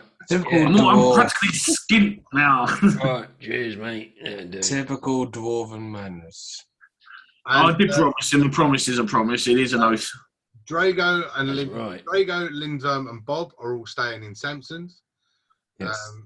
And the other two are heading off to the Chantry. And Yes. when we come back from our pee break, that's where we're going to pick up. Woo! Yes, it is. And we are back and all drained and fresh drinks ready and available. So where we left off, it was Lindworm and Drago and Bob were all hanging around with Thyril. Thyril's going to serve you just like I always would to. Pints of mead all round, woo! As they thought themselves out. And then the other two were going to head off to the Chantry. See. And So we leave we'll leave them in the bar, and the two of you you leave the pub and start making your way across the town. And no, it's not a long walk back to the Chantry. Everything's only a small area. And as you get there, the sister's still standing out the front looking over the town. It's sort of what she does with her spare time when she's not meditating. And you start to approach. Hello again. And how may I be of service to you? my lady, my colleague here agreed this might be you may be the best person to speak to first about this. I've had an encounter with my axe, which I carry on my back. I went to present it to the Smithy for potential improvements using items from the remains of the dragon that we slaughtered. However, there was this weird, strange moment where it sort of glistened, and I could hear a voice emanating from it, which just said, "Put me back." And unfortunately, my friend here cannot decipher what it says, but he says there is a magical aura around it, and we're wondering if you could, if you are familiar with the language or its power, if you could assist in any kind of way, it'd be appreciated. I would certainly give it a try, of course. May I have a look at it? Absolutely. So she takes her hand, she sort of grabs hold of it, and as she tries to pull it away from you to look at it, your hand grips tighter and won't let go. So, Great, it's like having the bloody One Ring in axe form here. Your hand grips onto it tight, and it's almost like you can't force yourself to let go of it. My lady, I apologise. This is not my will. I cannot let it go. Okay, well, in that case, perhaps you hold it and I'll just examine it. Yeah, I think that would suffice. Very well. Okay. Yes. So. Yes. And she's gazing over all the rooms, etc., and starting to read it. Yes, made of the. I'm sure I saw something a very similar make on the back of the elderly dwarf gentleman earlier. Yes, these are Fey runes. This is written in Sylvan, an old language of Fey creatures. If you're wondering what Fey is, Fey is magical. That's fairy magic. Eating fairies, get out of here. You're in a pub shop. Oh, sorry. My wonderful trusted axe has the power of fairies. It's fairy magic, yes. The if I remember correctly, the sword that was on the back of your friend was also forged with the same sort of magic. If I remember correctly, that was the searching my memory now, and I really am going to search my memory. No, can't remember the name of it. I can't remember its name. You do? What is the name of the blade? The Weaver's Edge. The Weaver's Edge, yes, cast from the Fey Dryads. I do remember it. I do, yes. It's a king's blade, royal weaponry, being swung by a dwarf. Interesting. Is he of royal birth? Not that I'm aware of. I mean, he's an annoying bastard. There's that much, but we do not know. I don't know. Was he then? More questions. I've got more questions. Do not worry. Was he gifted it by a Fey itself? Yes, it was gifted by the Lady of the Forest. The Brazilian forest out near the Dalish encampment. Yes, I know.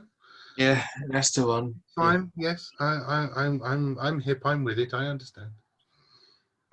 So what does all this mean? I mean, why can't I seem to pass it to anybody? Or I am unfortunate. Even myself, I am unable to read this, although I can decipher its origin. I'm unfortunately unable to read it. I'm not versed in the ways of Sylvan. I am but a preacher of Andraste's teachings. I appreciate that. I don't suppose you would have any advice on where would be potentially the best place for me to venture to someone who would be able to help me?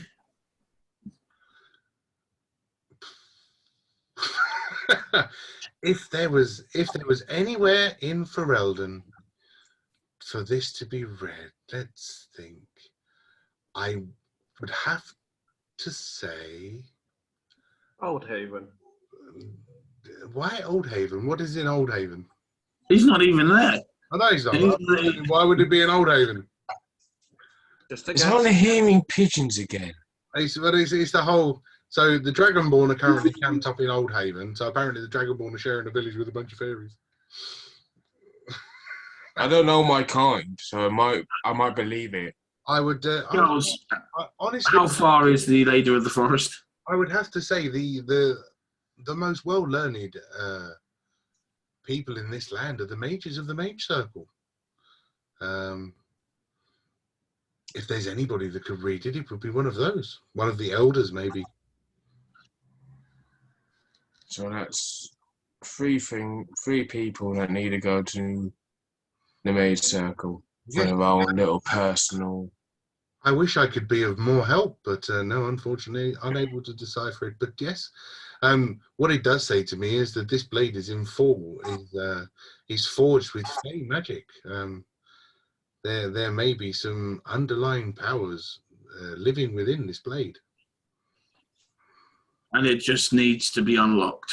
Wonderful. Well, I appreciate your time, my lady, and your assistance on this matter. I shall take my leave, and I guess we will go back to the tavern and think this over. Very well. May Andraste be with you. And you. Also with you. Oh, yeah, so we'll go to the tavern now then.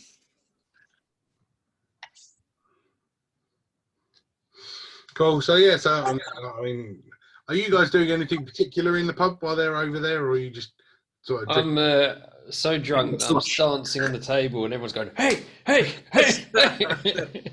I'm just randomly rolled over a barrel screaming, why is nobody taking me to Oldhaven? I don't know why you need to go back to Oldhaven. I don't either. That's why I keep saying it, because I'm drunk. Just a lizard, isn't it? Fair enough. Oh, dear. Pissed as a lizard. Amazing. Smells. The stain of Bob. Almost. Oh, the lindworm too. Look at the stain of them. It's actually quite interesting. I'll roll for Holgarth in a second, but do you want to roll me Constitution rolls? No, not saving throws, just a D20 plus your Constitution modifier. Just the two that have been drinking. D20. Just the two that have been drinking. No, you haven't been drinking, Hogarth. We just walked in. Just the drinkers. 16. I didn't remember Bob. Oh. Okay. Right, so I've got a 16 for Bob. What was Lindworm's? 16. Okay. Yeah. Holgarth rolled a 19, so even with his, not Holgarth, Drago. You mean Drago? Another big fella. With his, he rolled a 19. So although you're all like quite merry, none of you are vomiting all over Cyril's stuff. But still, it's like, gents, it's nice to see you again. Could you control this daft dwarf dancing on my flipping barrel?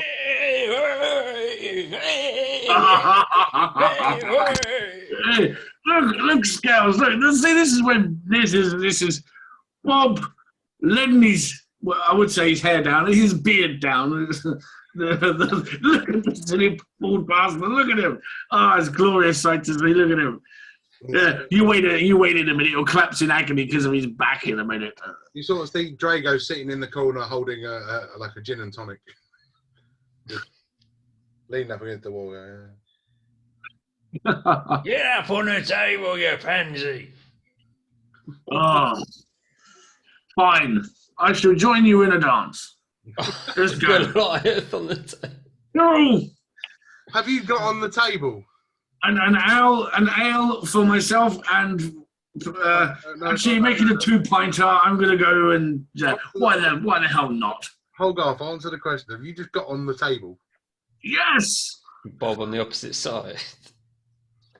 If Merry and Pippin can bloody do it, so can we. I can see where this is going. Right. Okay. As you start dancing, And I can't believe I'm doing Ceiling's a bit low though, but it. So Bob's on one side of the Excuse table. me. Hogarth is on the other side. Bless Sorry. you. Thank you. I just rolled to see how strong the table was. It's what I was waiting for. it's not. Not. So Oh, as Hogarth sort of stands on it, he goes, "Hey!" One big stomp, and as he stomps, the table goes like that. So, if you could both throw me dexterity saving throws, Hogarth as he's falling backwards, and Bob as he's flying through the air because he has been catching. Can I go Nat do 20. a reaction? Just for a laugh. Nat 20. I get a dirty 20. Oh, we've both got 20, lovely. So, Oh, mine's 21 because I get a +1 on my dexterity. so as Hogarth falls backwards, he just seems to slide off feet first and sort of stay in.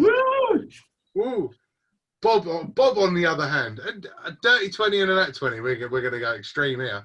As Bob sort of flies through the air and sort of cartwheels, he lands directly on top of Hogarth's shoulders. Just ta-da! Hey! Like it should have been in a circle. And everybody in the bar just sort of, Hey! Bob, that's absolutely bloody fantastic. Let's go and have a drink then. that was so bloody great. Yeah, have one on me. And he pulls a jug. Free beer. Hey, drinks on the house. Yeah. Cheers, Bob. Cheers. So, if you guys are going to drink and eat all evening in the bar, that is going to cost you, and sleep in Samson's, that is going to cost you 10 silver pieces each. And the fact that Steep, you're innit? already pissed, you've already spent the silver pieces. So, Oh, you know, we've been staying here so often and we've been so helpful. I would have thought Cyril would take pity on our finances. yeah, that's why he's only charging you 10 silver each. Oh, blood, go on then. You got to ask yourself a question. How many pints of lager would it take to get a dwarf drunk? Pints, try barrels. Exactly. So They are hardened drinkers. they would have to get I mean, they. a lot of beer. Sorry. I'm only charging in 10 silver. On 2 of those silver is for food and the room for the night. Yeah. So I'm being quite generous. Yeah. Who needs assistance? Oh, I can't believe he did that. You know what, Scales? Bob, he's a lot of things, but I just want to throw something at you guys, right? I was going to ask this earlier. Do you know, right? None of you approached Eamon about your 50 gold pieces. no. What? I swear we did. Yeah, we did, but he kept fucking banging on about trying to get out every Uh, time somebody brought it up.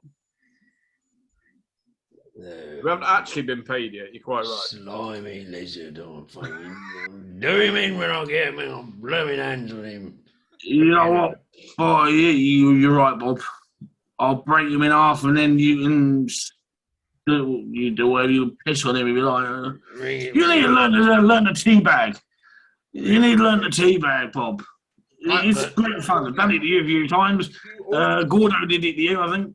Oh gosh, hold a second. If you all go back and watch the episode, when you go in there, you said you killed a dragon. Not once did you say we're here for the reward. As if. Watch me back this afternoon and check my notes. Oh. I'll watch this back as well. Yes, that's one other thing we've got to fucking sort out now, isn't it? Right, I'll say we get a stagecoach, chase him down. Yeah. Bob, Let's chase down the Earl. Why not? Yeah. Bob, are you royalty by any chance? You what? There you go. Oh, that's what I thought. Otherwise, fucking joking. No, not me, mate. No, well, not that I know of. Can you imagine if you was? All them riches and that you'd be entitled to. I don't know what I'm giving you ideas for, but you know. I'd be all right, wouldn't I? I've been working down the sewers all my life. Oh, yeah, Yeah. God, no, Bob? really, you know. Bob. Yeah. By the way, mate, I feel a bit like we're sick. Well, I haven't been doing it recently. Yeah, I have had a shower since then, and it was a few years ago. Might need to lie down, mate. Be honest. So you guys have now been in Samson's for the best part of 9 hours. Basically, just drinking, eating, dancing, breaking tables, etc. He hasn't charged you for the table, so it's fine. So that's 10 silver unless people want assistance. So it's 10 silver ahead to pay for your day's merriment and your night. Yeah. I remember to go to the Smithy's in the morning. With a hangover. Yeah. So I left hot dog in there. So as you all start, as the evening starts to calm down, and a mixture of other residents of Redcliffe have come in the pub, had their drink, sort of left again, etc., etc. The evening's starting to calm down. Cyril's starting to pack up, and the gents, here's your keys for your rooms.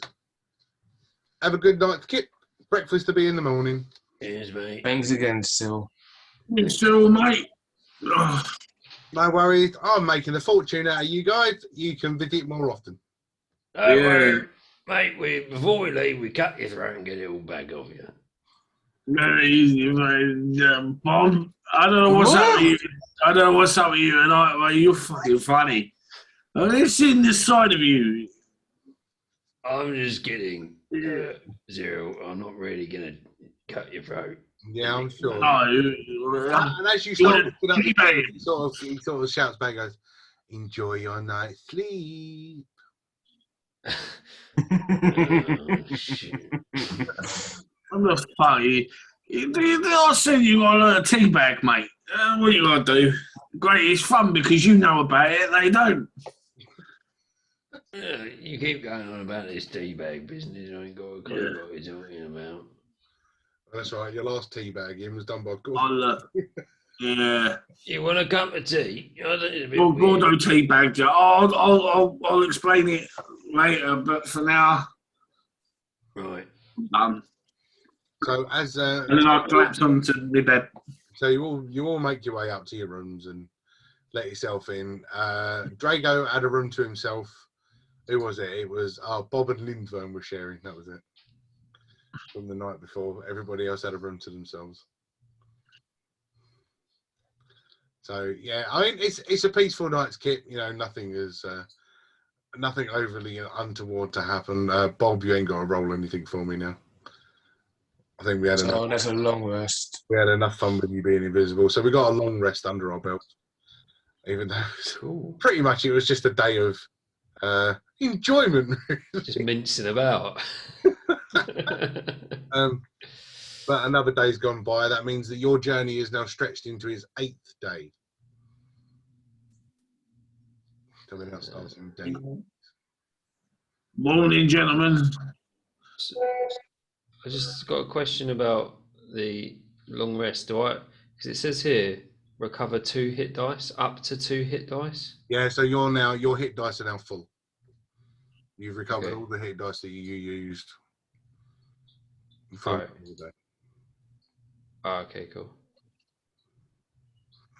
Got no fatigue points, got no anything. Spell slots haven't been used. So yeah, so we're all good. Excellent. Good morning, guys. Oh, my bloody head. So if you want to see if you want to roll us a Constitution, just Constitution with your modifier. We'll see how bad your hangovers are this morning. Oh, no.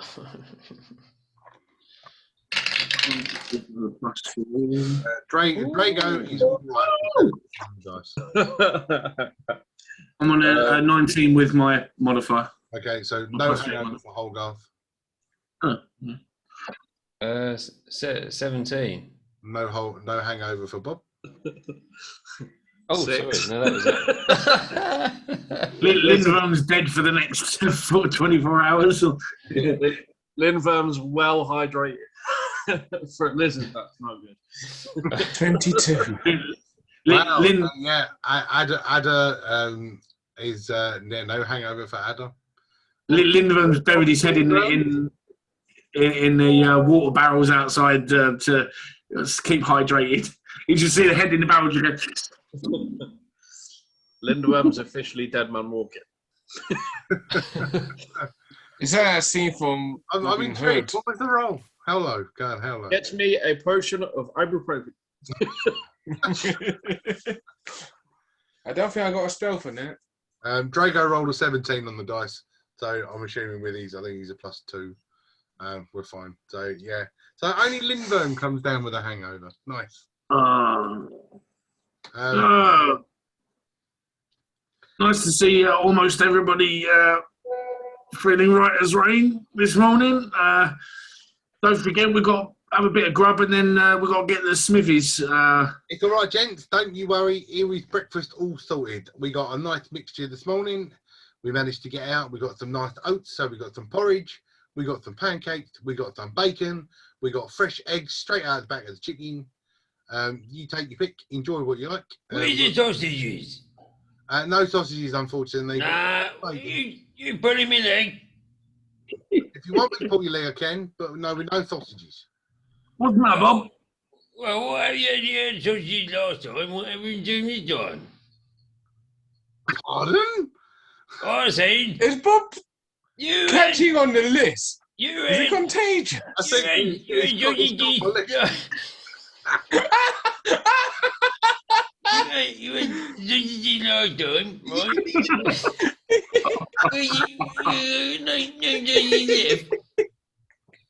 No, there's no sausages. I'm sorry, there's no sausages. Yeah, I've got bacon, I've got Oh. eggs. Bob, what are you moaning about now? What's up, mate? I ain't got no sausages. No, there's no No sausages. sausages? No. Cyril, what do you mean no sausages? Well, we didn't have enough pigs. We only managed to get the bacon, you see, and I can't suddenly come up with sausages out of nowhere. Well, I'm not a sort of guy to turn down bacon though. Well, I can't say, Cyril. I'm going to recommend your establishment to anyone else if you're not going to turn me up any sausages. Well, Bob, I don't. Who are you going to moan to? Mr. Bob, I'm not going to recommend you to dance on tables because look at the fucking state of that. And as you look over, it's got his table's just like creased and smashed into pieces as it flipped up the night. Who's stupid enough to go dancing on them tables? Yeah, That was you. Shut up and all. That weren't Me? me. It was all right with me on it. It was when that bluey fat bloke doing it. Oi, behave. When he got it, right, you saw what happened. I went flying, he fell over, but I mean, we sort of finished off. Landed on my shoulders. It was pretty good, to be honest. Yeah, that's a good point, actually, Cyril. We gave your establishment free entertainment last night. That's right. That's how you paid us. And that's You got why I'm him. not charging you for fixing my table. I'll fix your table later after I've seen the Smithy. Yeah, right. I right. wouldn't trust you with anything. Just Oh, thanks. enjoy your breakfast and get on your way, please. Could you fucking cough me? It sounds like Bob sounds like he's kicking us out. Yeah, well, I'm taking this bacon with me. Yeah, too bloody right. Too bloody right. Right, well, we're eating our breakfast then. Come on. We got freshly baked orange, freshly baked orange juice, freshly squeezed orange juice, and I've got some freshly baked coffee. That fella over there with the old orange face. Is he normally that colour? No.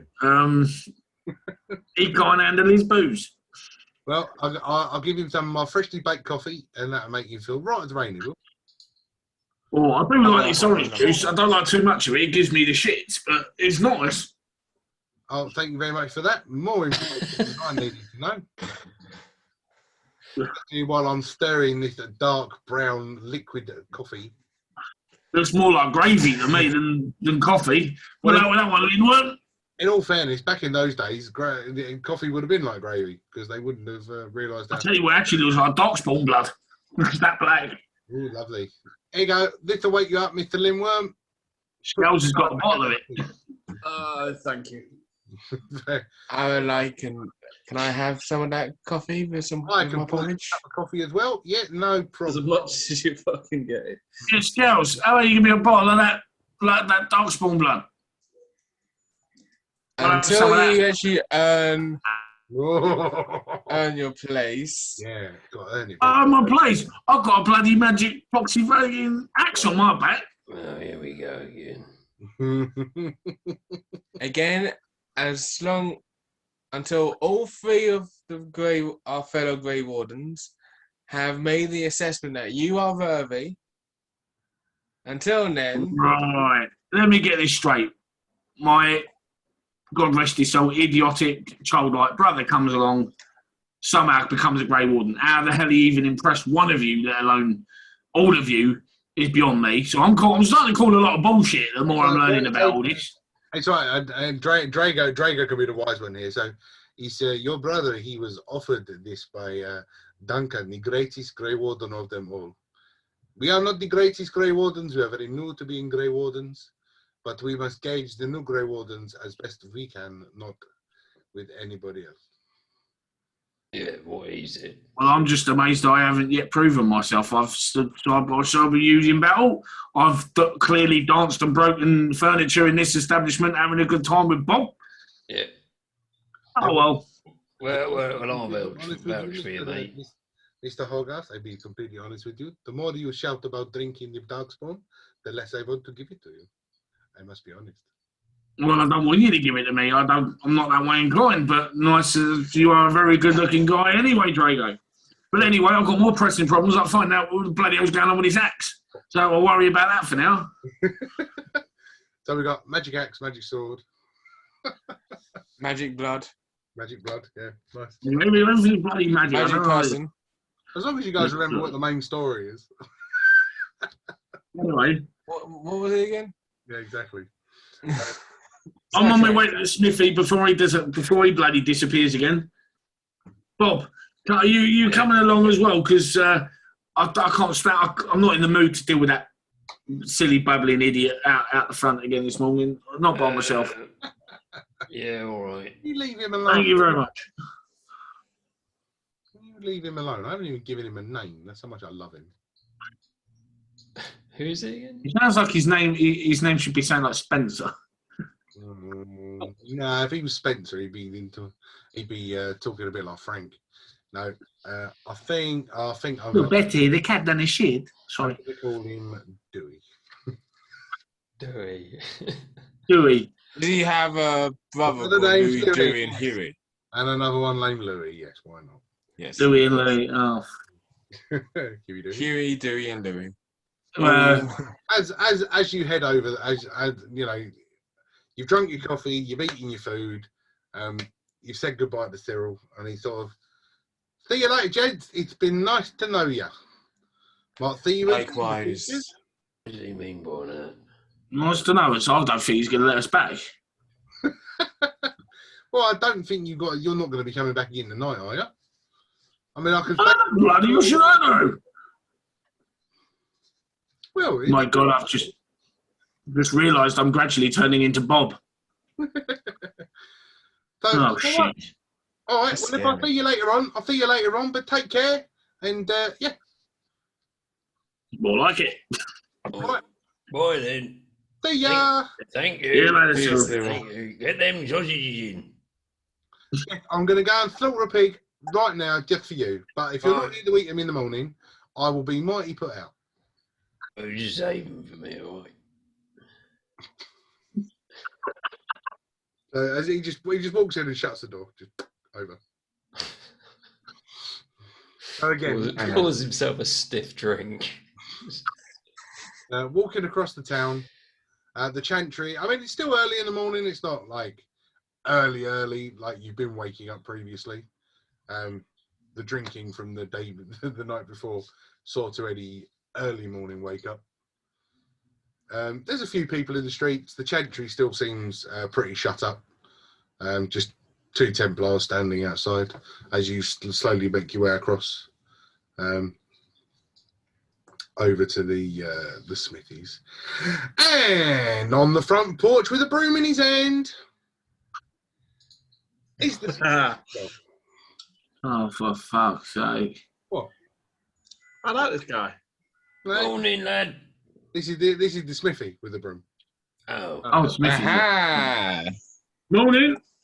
Good morning, lads. Yeah, Dewey's just in there. He's finishing off the last couple of bits for you. It's not a problem. I've just decided to get out and give it a bit of broom. The problem with living this close to the water is the breeze coming off, blows the dust everywhere, fucking all over my front of my shop. Look at the state of this. And he bangs against the sign and just dust it. Right. But Dewey's just finishing off the last couple of bits. He decided he liked you guys so much that he wanted to make something personal for all of you. Oh, that's very nice. Maybe I I kind have of to do feel now. a bit bad now. Exactly, you bastards. I said nothing wrong about Dewey. He was a nice boy. Yes, he It was. So wasn't. he just finished off the nice. What I got to tell you. I'll tell you. I have made something special for you, big lad. That's the fellow with the handsome muscles and the beard. And Ah, the human. not old Goff. But the human big lad, I have made something special for you. So I took your hammer with a little bit of carving, a little bit of adjusting. I have infused your hammer. I've just got to get me another piece of paper. I have infused your hammer. Not only have I infused it with the claw of a white dragon, but I have infused it with the horn of a blue dragon. Because some cranky dwarves came and sold me a blue dragon head. Just after you guys. So I have now infused your hammer with a little bit of this and a little bit of that. And Matt, I will send you over the details of your new hammer that you will be using. And the other thing I made you, because you left me your shield, and all of this is a straight swap for those 4 Drake scales, because I couldn't really do anything with them, but I've sort of done a deal with a couple of dwarves. They're going to take them off to Walsamar and see what their armourers can do with them. But I've also made you this shield. And to go with his new model, and I'm going to advertise the models now. All of them have now got custom models from Forge World. Fantastic stuff. Get them printed. Drago himself chose that he wanted a dragon's head on the shield, and as you can see, that is a blue dragon head. So, yeah, I've taken the top of the blue dragon skull and I've forged it as part of a shield. So you've now got a dragon bone shield as well. So again, I will send the information over to Matt for that. So yes, Drago has now got a Nice. the new infused hammer is called the Dragon's Maul, and he's now got a infused dragon bone shield as well. And that was a straight swap for the 4 Drake scales that he gave me. As for the rest of you, I couldn't really do anything with all the claws and stuff because none of you really look like you want to use daggers. You don't look like sort of dagger. No, But really. that's why we've taken the teeth, and you guys can choose what you like. Dewey, are you finished? Yeah, I'm coming. I'm done. And as he comes out, he's got what look like very simple things, just look like necklaces over his hand. He goes, I've made a selection so you guys can choose whether you want to have a white dragon one or you want a blue dragon one. And I would very much like a blue dragon one. you would like a blue dragon one because the white dragon one wouldn't help you much. So as he passes you, he passes. Holgarth has a blue dragon amulet carved out of teeth. Lindvern, you're going to have a white one. Thank you, please. Bob, you're going to have a white one. Right. Ada's going to have a blue one. Right, dragon amulet. And Drago is also going to have a white one. So that's 3 white carved out of the teeth and 2 blue. and I will send you what the amulets do as and when, because they require a little bit of attunement. Oh, I see. To go. Very interesting. So yeah, so I worked really hard on them. I did, and they're nothing special. They're just sort of carved bone, and I wasn't really sure what your names were. You see, so I just sort of put down. I've got Scales, because that's what everybody kept calling him. Yes. And Appreciate that, Huey. on the other scaly fellas, I put Penny, because he's copper. See, so he looks like a penny. I see your logic. See, I knew what Bob's name was, so I called it. I wrote Bob on his, but I didn't know how to spell it. So it's spelled B-O-D. So Bod. Well, Bod. no, Bod. No, bloody stupid. Same as the first bloody letter, bloody Bod. And on the big fella over the back with the talking axe, apparently, that guy. I wrote big guy on yours because I didn't know what your name was, and on that one I wrote hammer time because I just think that's really cool, and I really liked his hammer. I must say this is outstanding craftsmanship, young Dewey. Thank you. I sat up all night. I did carving the names into those. Well, it is very much appreciated. I kept slipping, and he sort of shows you the end of his fingers. It's just bit Oh no! drag all back round him, Oh no! stabbing them all night. Oh, that's a shame, isn't it? Hopefully it heals up. Thank you so much, Huey, for this gift.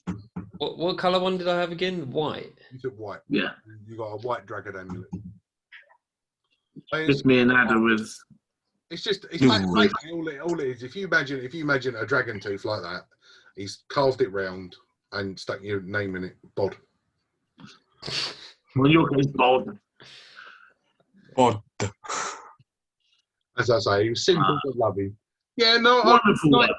Longest conversation I've had in Redcliffe since I moved here, like 2 years ago. Jeez. I'm not surprised. Why is it whenever I start disliking someone, all of a sudden they kind of tug at my heartstrings and I start feeling sorry for them? Yeah. What damn it. It's like your character's developing or something, old girl. Oh, breaking the full four. Oh, damn. So yes, I need to send all that in. Wonderful. So yeah, now you got all that. What are you going to be doing now, gents? Then I go back to the Well, we haven't decided. We got plenty of more stuff we need to do. I need to find out what's going on with this axe. Because we find out what it's capable of and how to unlock its power. There's no telling how useful that's going to be in difficult situations. Nah, and we need to go talk. We got so many tasks. We got Dragon's Eye. You got to find out about. We got. I thought we ate that. You done what? We ate the dragon's eye. You ate the dragon. Dragon's Eye. I remember Dragon's Eye. Yeah, we had that, didn't we? Bob, you are more special than Dewey, mate. I'll tell you. Yeah, we had the dragon's eye, didn't we? I remember Dragon's Eye on old BBC when we were kids and used to play it at school. Through the Oh, dragon. hang on a minute. You're talking about the other one. Right. Got you now. I'm back with you. Oh, my guinea aunt. Yeah. You got go tasks to do. You Go got on, the Ada. dragon. To Carry on, look after Ada. the Dragonborn. Yeah, carry on. Will do. Will do. So yeah, gents. I hope you're pleased with it. I'll be completely honest with you. If you're not happy with what you've been given, I don't care. Get full refund. Oh, fuck all. It's a bit It's rough. either In all fairness, what refund can I give you? You gave me parts of a broken down old dragon, and I made them into something. So be grateful. No, I really appreciate it, Dewey. I really do. It's wonderful what you've done, and I'm sure that will serve us well as looking good. No, thank you. It's nice to meet you all. I hope I get to see you again soon. Not too soon, but soon. It's all right. Bye. Bye then. Bye. Yeah, bye. I know you guys loved him, really. Oh, I had no totally. problems with him in the first place. So that's it. You walked away from the smithy. You're now standing in the middle of Redcliffe town. Where is your next port of call? But I'll go bring out the map to find. Yes, you will, because I'm just bringing it out. Yeah. Okay, so where are these mages or wherever it was that they, So here is your mage circle, right there in Right. the middle of the water. Yeah, where is his mage circle? Exactly. In, It seems right here. But the only way to. It's on that journey. We're there. Oh, it's just north. yeah, well, I reckon. Do you have a boat? Do you Yeah, know how well, to- there's a good Boat? idea at it. Then we go up to that. Well, we get to the docks. We make our way to the docks, and that I'm sure we can get a boat ride across to the mage circle. And that normally I would be on board for something against something else, but I just can't shake the feeling that we need to find out what's going on with this axe, because it's a I don't want it to become a burden. So there's that task, but And we're not far nearest- away. So it's first and foremost, what is the Grey Warden's job? to go recruit Yeah. all the other races to So- join to fight the As you can see, your new Dragonborn compadre, Lindworm, has now marked on the map where Oldhaven is. Haven't you, Yes, Lindworm? Like a good little boy. What?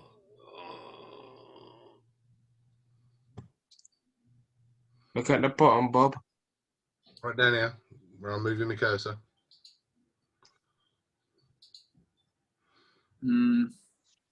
Lindworm is not paying attention. He's on his phone. Sorry. Yeah. Penalties for that. My bad. But yes, Lindworm is now written on the map the location of the. Yes. Look at that, see? So basically, it's very similar distances either direction. So We're to go into New Haven to get to Oldhaven, or completely. unfortunately, I mean, I didn't do loads of drawing. The Redcliffe mountain range sort of comes around this area, this brown area here. So cutting across that area would require going over the top of the mountains. Yeah, I was literally about to ask you what was in that area. By cutting across that area, you'll literally be going across all the mountains. Mm. I've only marked places of interest. Where's my? Well, I still feel we should go to the mage circle first.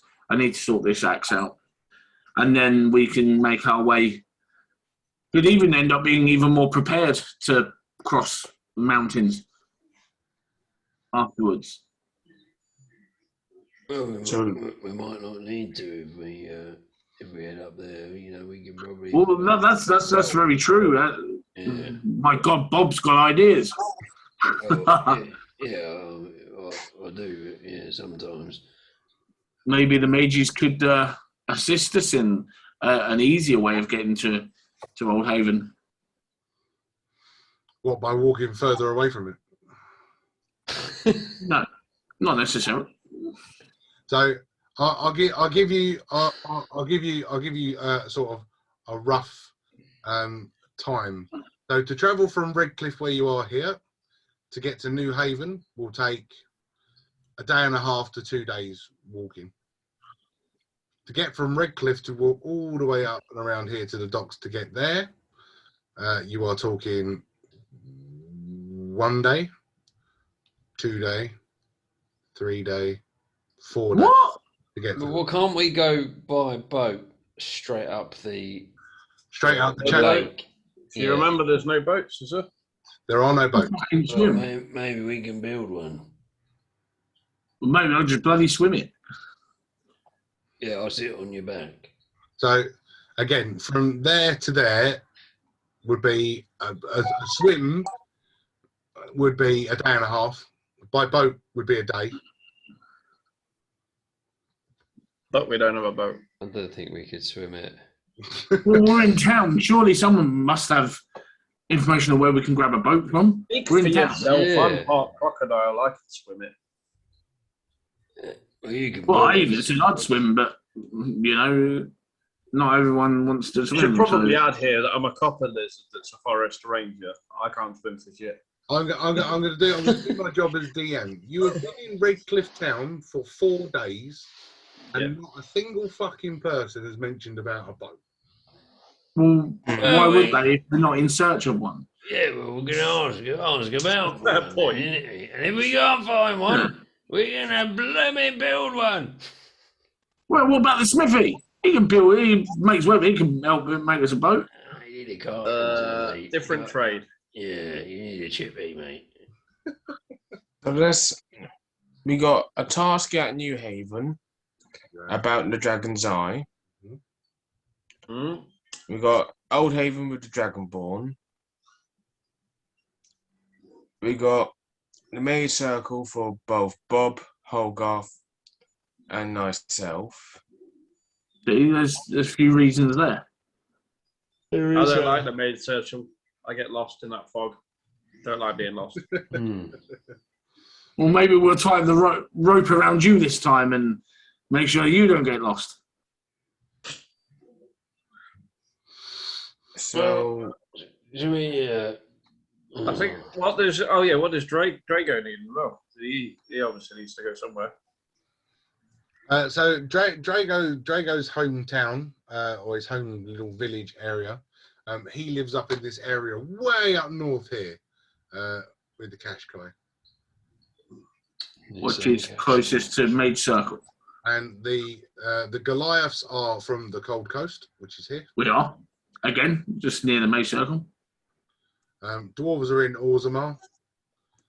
We can work out, we could go up to the Maid Circle. We could deal with the few issues we need to deal with there. We can then travel up to see Drago's people, then go to visit where my race are, then down to Orzammar, where the dwarves are, and work our way down to New Haven, and then we can just do it that way. And then everything. God, that's a long way around. Is that all right? Well, we've got to visit every place pretty much anyway, so. Okay, right. I Which reckon. makes sense. Right. I mean, yeah, it's not a bad idea, but I think New Haven first because we got to go all the way around these mountains, right? And But we're going to have to anyway. yeah, but we save coming back on ourselves. You know what I mean? But there's no telling what. Go on. Go on, Hogarth. Finish what you're going to say. No, I was just going to say, there's no telling what useful information or whatever we could acquire before we get to New Haven by going to these other places. However, if we go to Old Haven, we may pick up some dragon mounts. And we can fly everywhere. Oh, wow. Oh, I like that. Well, as you put it like that, Yeah. it's a big maybe, but I don't know. Blooming dragon And mount. it depends how generous the DM is. I just think we just have to put this down to a good old-fashioned vote. What paper scissors? Out of the 5 of us. Okay, so all those who think we should go to New Haven first, Old Haven. raise your hands, or Old Haven, raise your hands. Aye.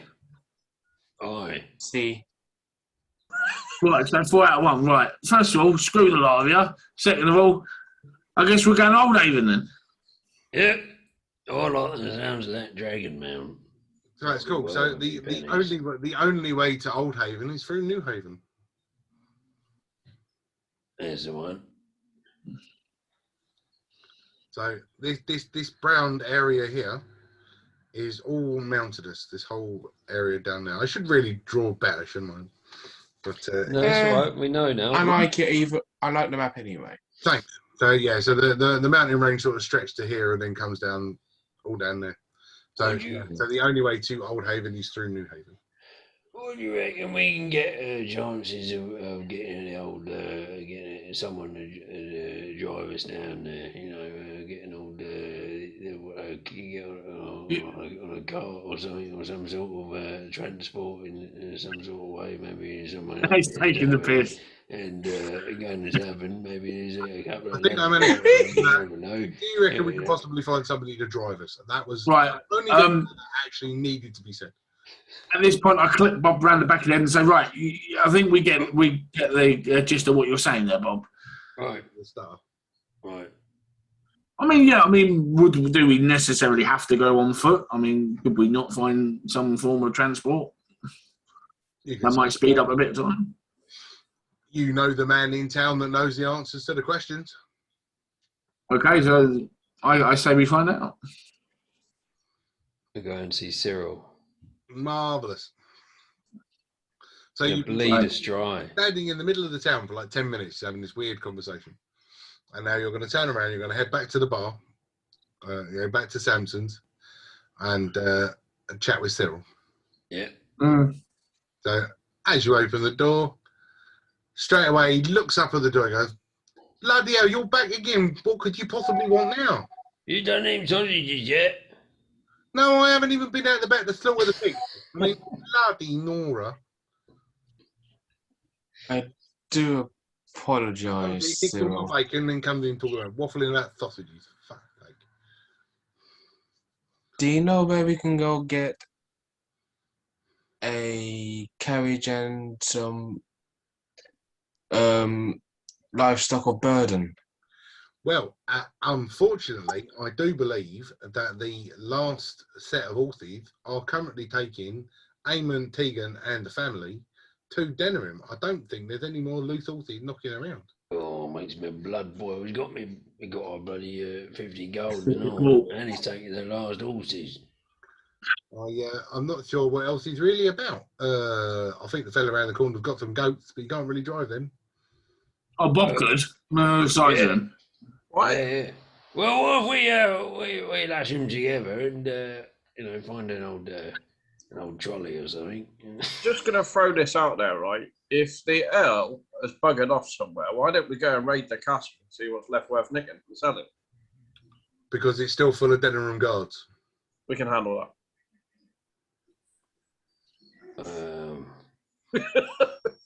It's not. I volunteer. Lindman goes by himself and takes care of all the guards and lets us know when it's safe. Well, I like the idea of getting a few pennies and that, but we probably got. Gentlemen, time is of the essence. We're losing valuable time. Yeah, we probably got to do something about This is the point in Nightmare where Dungeon Master will go, "Warning, team." Time is of the essence. Right. Well, if there's nothing else, then on foot it is. Yeah. Well, I say we the best levers on, isn't he? Sometimes you guys waste your own time. It's quite humorous. Yeah, the conversations. Yeah, this is definitely not. Basically, what you're waiting for is somebody to say, "To New Haven, let's go." Well, I've already said that. As you leave Cyril's again, sober this time. as you leave Cyril's again, he sort of runs out the door and goes, "Wait, hold on! I forgot to give you this morning. Hold on!" And he throws a little purse your way. Who's catching? What? Yeah. What is this? Who's Do catching? I have to roll an investigation check? Who's catching it? Me, because I've just spoke out because no one else said it. Who's he throwing it to? Well, he's throwing it at the group. He's thrown it. Right, I've caught it. I've got it. Right, boom. Yeah, look. Hey. That's not how it works, Stefan, and you know it. Oh, roll me dexterity throw. What am I rolling for? Catch it. Dexterity or just pure dexterity? Pure Dex. Uh, Oh, is it 18. 19 plus a 1, so that's a 20. Yeah, I got 19. I got dirty 20 as well. 18. Some high rolls there. 18. I like the fact that he's going to throw it to Bob because he seemed to like Bob. Right, I've so always at the rear as because well. I got a 20 as well. Then I go to catch it, and all of a sudden Bob just sort of just leaps in front and goes and snatches it before I get out of it. And I just look down and Yeah, I go, believe "You that. little bastard." I believe that. Yeah. So as Bob catches it, and he goes, "It's a little something that Eamon left for you. I forgot to give it to you this morning." Oh, It's a little purse, and there are 6 gold pieces in there. 6. Bloody Yeah, a gold tight each. gear. I'd like to. 54 short, eh? 54, 44. I know what I meant. Yeah. Well, you didn't. All right. Like, you saved him from the castle and rushed him out. He didn't have time to pick up his bag. Yeah, Gold. You know what I mean? You know how big a bag of 50 gold pieces is?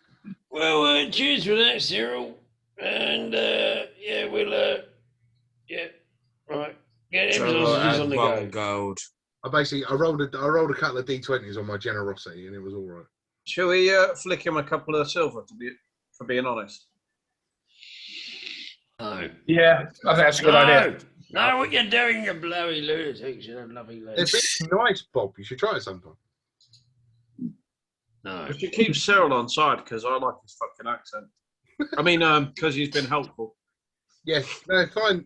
No, thank you very much, gent. It's all right. You can head your way. I'll be seeing you soon. It's fine.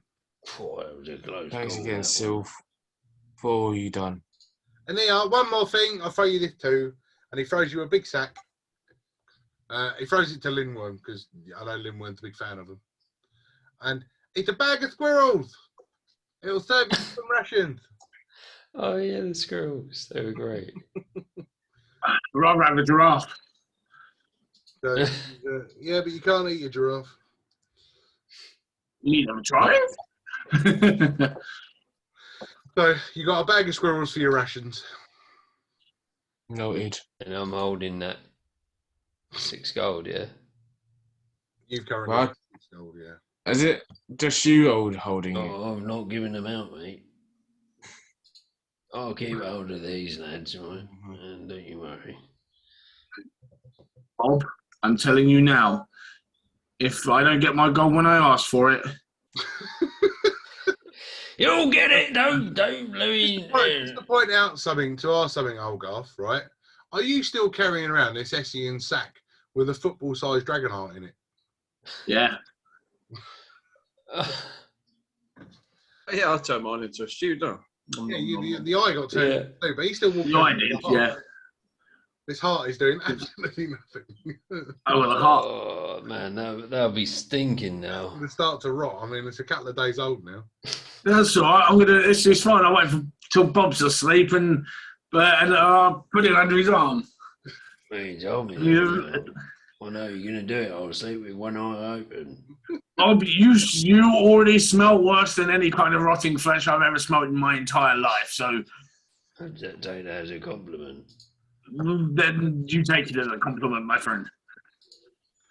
So as you start leaving Redcliffe, yes, and are we heading to New Haven? We That's are. that's what we're guessing. No. Well, that was the majority vote was to go there. So Yeah. So as you start making your way up the hill, and again passing the mill, passing the front of Redcliffe Castle, and passing down the hill the other side. It's very picturesque.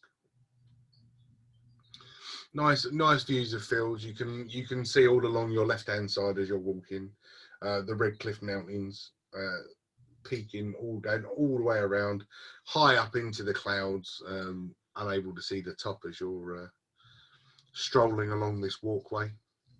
It's been a few hours you've been walking now. It's a simple thing. We sort of get to this sort of point. Nothing major. And if you all want to roll a survivals, please. Survival? Yeah, baby. Fuck it. Let's have a look. Fucking yeah, really. 9. 16.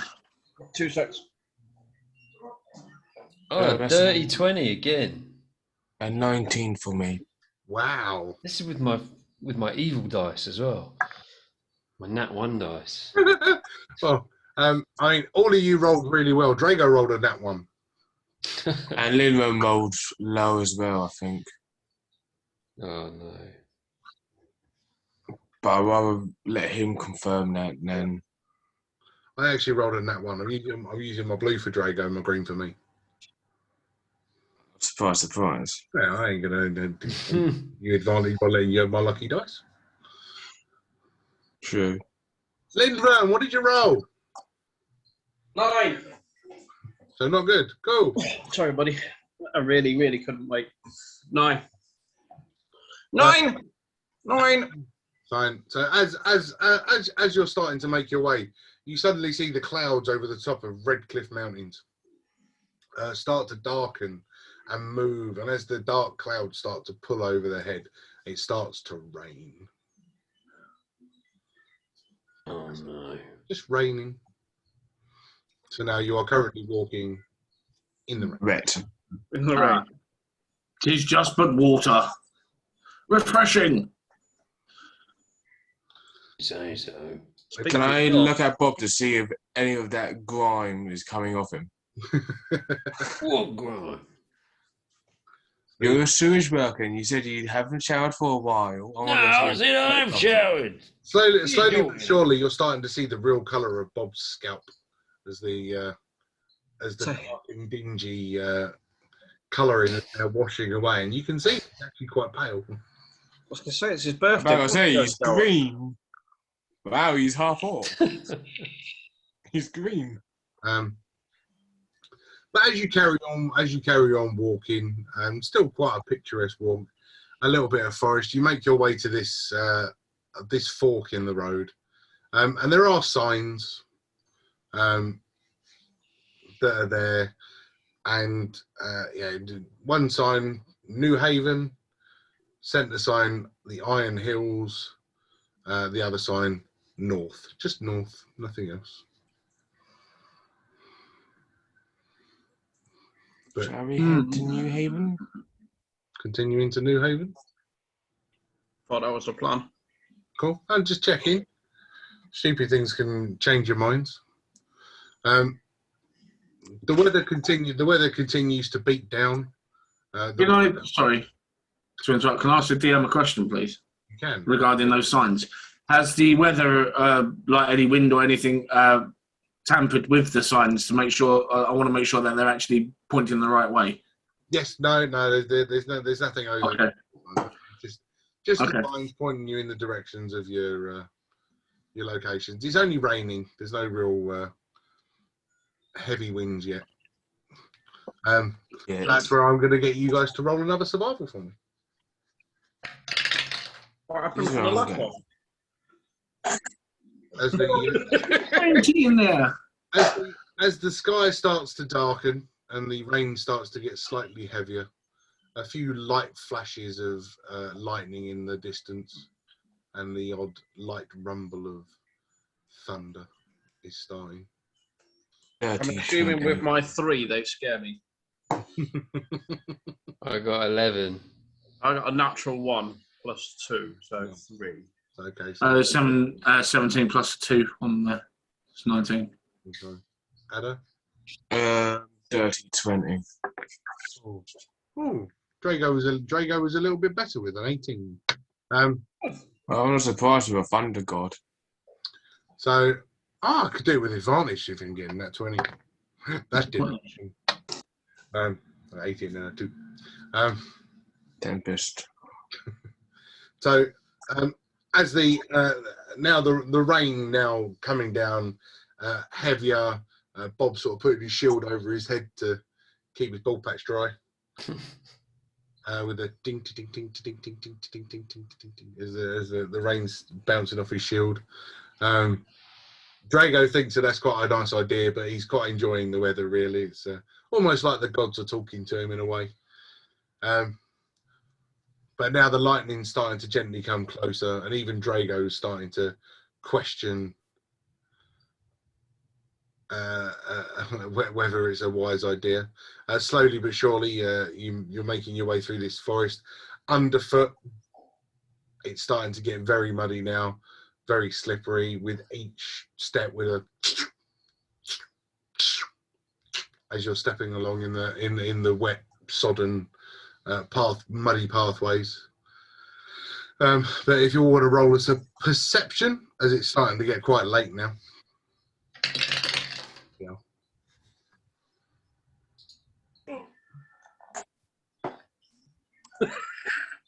Natural 20. 9. I'm going right now. I think Lindworth needs to stop rolling his dice. It's cool. 4. I got 15. Right, well, I can't see my nose. I'll go with the natural 20. In in the distance, Ada, you notice a run down a bit, but there is an old shack just off of the beaten path. Yeah. No lights are showing, but it's sort of just behind the tree line. There is an old hut. I'll go relay that to the group. If it's getting too much, lads, there's a hut down here. If you want to go, call it a night, or dry out a bit. Oh, good spot there, Ada. You couldn't have said that any more calmly. Yeah, right. Yeah, I'm going. Yeah. We should take shelter. Yeah. Yes is the answer, Bob. Yeah, that's the one. It's like that person from Thick of a Dibbling. No. Yes. Yeah. Is it Frank? Definitely. No. Yes. That's exactly who you are, Bob. That is it. It is just Frank. So, God. yeah, So anyway, where were we? The hut. You say a hut. the rain is beating down. The lightning is slowly starting to approach. The thunder with a in the sky. Come on, let's get in there. Let's get in there. Bloody hell. So Ada's 20 can still serve you quite well here. So as you start approaching, there are no lights on in the hut. Although there's rain clouds, the moon is still quite bright and light, beaming through what small patches there are or breaks in the cloud. But yeah, the hut seems to look abandoned, run down.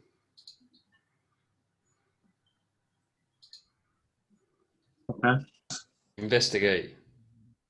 Yeah, I was just saying, investigate it. Okay, the hut seems to be abandoned. And Seems and actually is are two different things. Let's have a look in. Okay, look in the window then. The hut is abandoned. Well, let's get in there. There's no one in there. Is the door? Right, let's see if the door's locked. The door is open. Right, okay then. Right, well, enter then. As you walk inside, it's dusty, it's murky. You see a couple of rats running around on the floor, a couple of bats hanging from the ceiling, lots of cobwebs, etc. But no, nothing else untoward. This looks like this may hold us in good stead for the remainder of this weather. Definitely abandoned. I will. How big is this hut, may I ask? So the main room as you walk in, say 15 feet by 10 feet, there is a fireplace. There is an old broken chair in the corner. There is one doorway leading out into a much smaller room, maybe only 6 foot wide by 5 feet. Might have been a kitchen prep area. There's a couple of old rotten tabletops out there. As the other area, again, a smaller 10 foot by 6 foot room. Yeah. But there is a small selection of broken furniture in there, but not a lot really.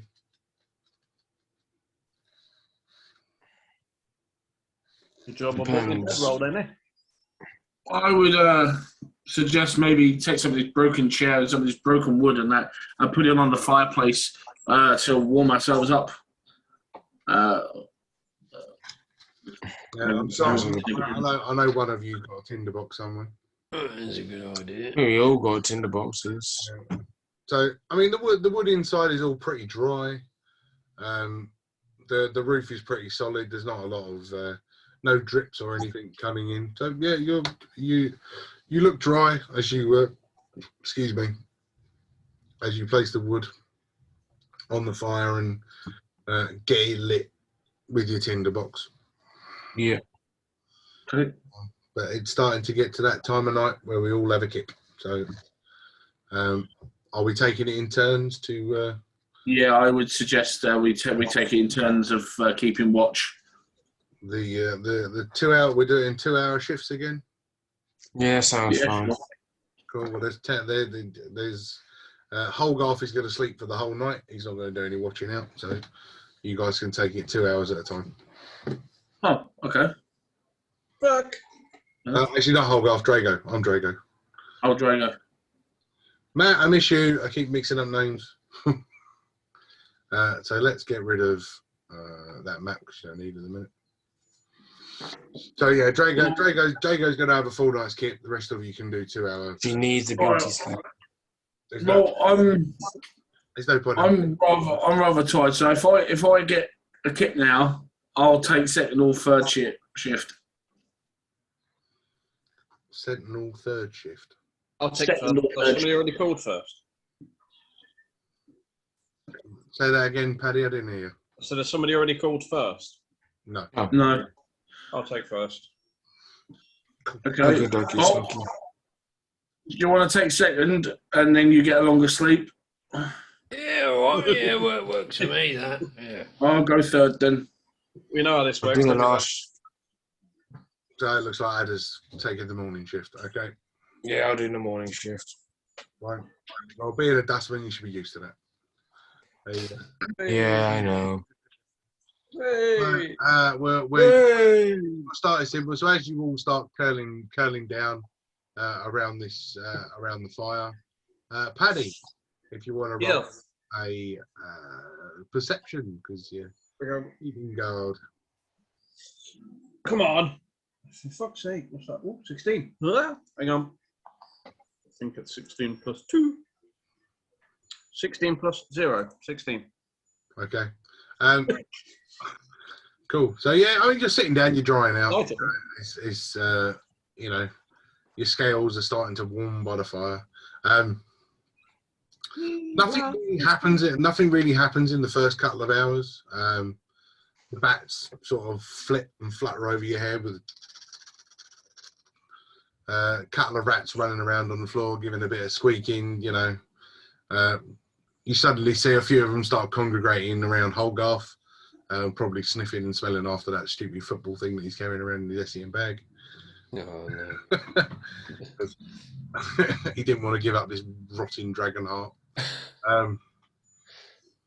But no, nothing overly interesting happened. Just creepy crawlies and creatures. Nothing yet. Who was second shift? Bob. Daniel Sam. Oh. Yeah, Bob. Yeah. Oh, come on. Bob, you're a stag. Oh, no, I hate that. Wrong I bus hate it when I bag. hear that. I hate it when I hear that. Where am I going? Where's it? Where is it then? I can't see it. Oh, there we go. Right. Right, go on then, Bob. Lindworm's laying down. He's starting to catch his Z's. Bob, roll us a perception. 12. That's really low. Okay. So as you're sitting there, I don't set my DCs very high. You guys are quite challenging. As you're sitting there, the fire now warming you quite nicely. You know, Did you keep your armour on? Did you take your armour off? I'm just intrigued. I kept it on. Okay. So, as what are you laughing for? This is a No, fucking if he book. said, I feel like removing his just beard. a fact of if he chose no, what would probably have happened. Yeah. All right. That's why it just tickled me. I'm sorry. So yeah, as Bob's sitting there with a 12. Again, the bats are twittering and sort of flying around overhead. A couple of them pop out of the window and back again. The rats are now seem to all be swarming around Holgarth, almost making up a furry mattress underneath him, just made out of moving rats, where they're sniffing around trying to find out what's in this bag. Again, you're looking around with the 12. Nothing is overly happening, but yeah, just as a peripheral vision thing, you suddenly see a flicker in the flame, something out of the ordinary, almost like there was a vision popping up in the fire, just with a flash, almost seeing a face, or what you think was a face in the flames. Do I recognise the face?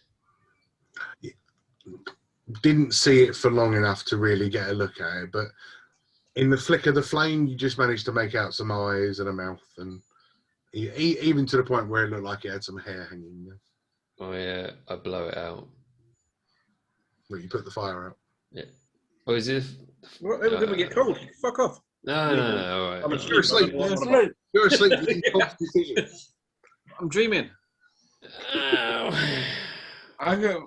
No, What? The moments just shout out, fuck off! There you go. Keep talking, innit?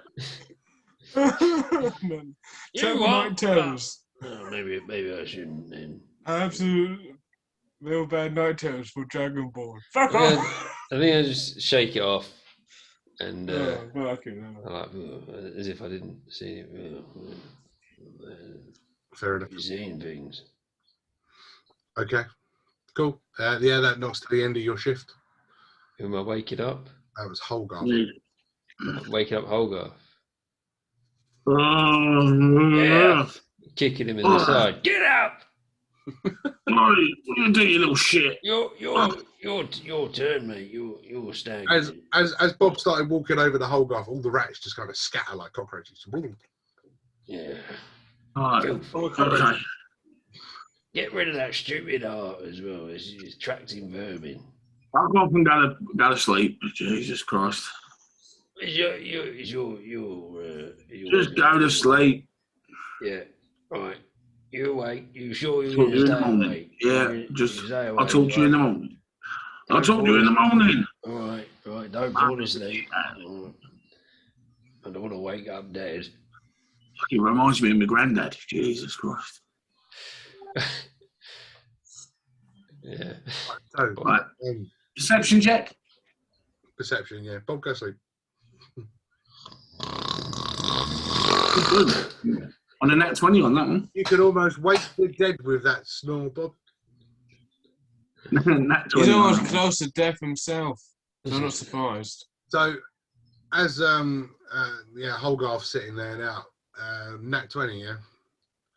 So you're sitting there, and you almost hear footsteps.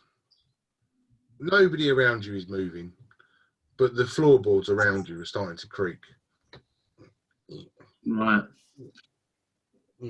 Again, as you're looking around, you suddenly see the old rotten curtains that are hanging in front of the doorway sort of move. You start to think, maybe it was the breeze. The same. Oh, don't me. I'm still describing. You rolled a 20.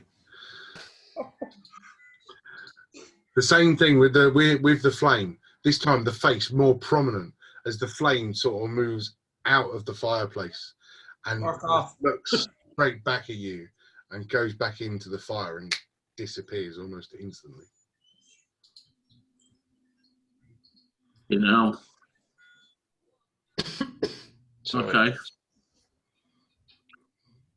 What I was going to do was I was going to take the dragon heart and I was going to do exactly what I said I was going to do and put it next to Bob while he's asleep. I'm going to just put it next to his face, just very snoring. Okay. And then as I've done that and placed it there, I go up to Ada. Yeah. Stop. It's your turn to watch. It's not his turn to watch. Don't start rushing. You're Will still. you stopped? No. We ain't finished. You wanted to do your bullshit. Now I finish what I'm doing. Go on then. I thought you've done because you stopped. Sorry. No. You Okay.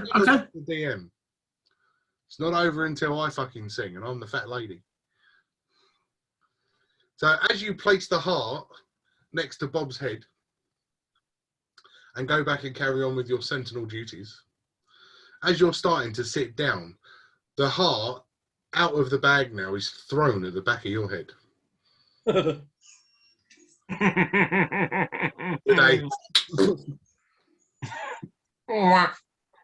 as you turn around, and I can say this, you could roll a nat 20 on your perception. As you turn around and look, there is nobody there. Right, who's invisible this time? As you continue to look around the room, you suddenly see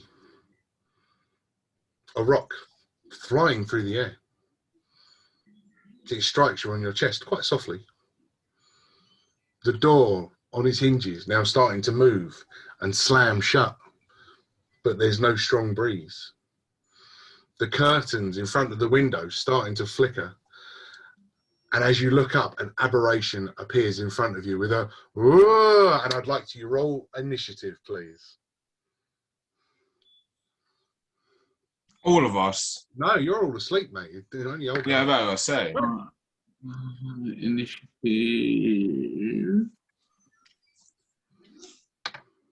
Where's my initiative thing? Oh, it says +1. Right, so that's 16 in total. In that case, you're going first. Okay. Standing, well, almost floating in front of you, in almost a purple mist, is a ghostly figure, hair drawn down over her face, eyes pale and white as white as snow, a gaunt look on the face. Yes, a spectral image of a elderly woman. Of a Doris. Sort of. The library ghost from Ghostbusters, she was purple. Yeah, basically. Oh. I thought I'd go if I do this. Eleanor Twiddy. Oh, bloody, it does actually look like her. When she's transformed. Good old Eleanor Twiddy. Okay, so yeah, I'm faced with this. Okay, right. Anything else, or is it now over for me to decide what I'm doing? That's it. It's up to you what you do. Right, I'm going to try and communicate first.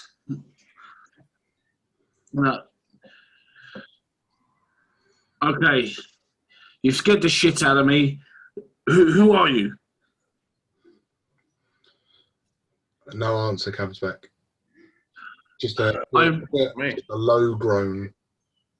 But believe me, I don't mean to be any kind of threat. I can do this calmly. Is there any way you can speak to me?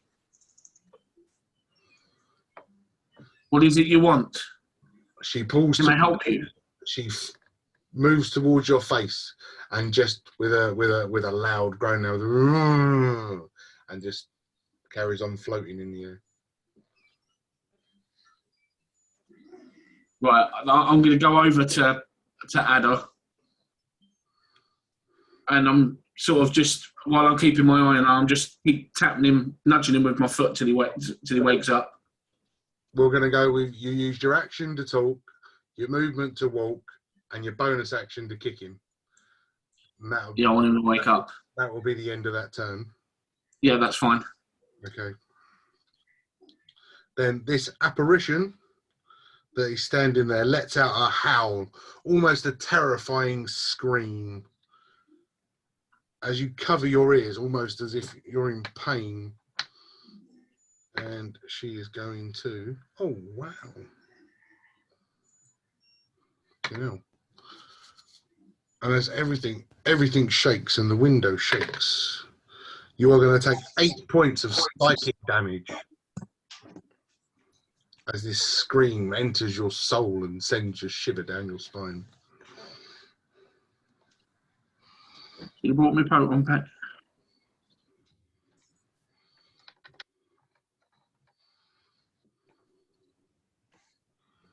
Okay. And all we'll do, Ada, if you want to roll us just roll me a flat D20, and we'll see whether you wake up with a kick. Flat D20, cool. Just a flat D20. You know, remember how to fucking do that. That's not what I want. How do you roll a flat D20? Just roll a D20, go down the bottom. Yeah, I found it. Are you not using your dice? Have they not been nice to I don't trust them anymore. you? 15. Okay. Yeah, so that is enough to wait. So you are now awake. What? So it's all Is it right. my turn already? Your eyes are open. We'll put you in the initiative order now. So, do you want me to roll for initiative? No. We'll put you in the initiative order. So your initiative is now. So you are now awake. It's up to you. You've got a move, and as we've used, say we use a bonus action to wake you up. So you got a movement and an action.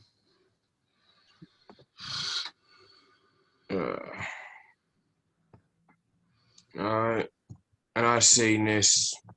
Oh yeah, you see this floating apparition. It's almost full size body floating in the air, surrounded by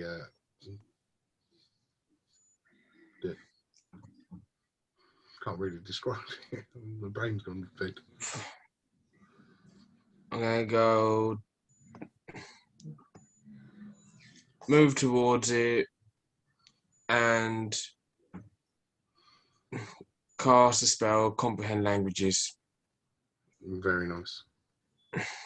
That'll be my turn. Okay. With your comprehend languages, unfortunately, although this creature is making noise, it's not speaking. I understand.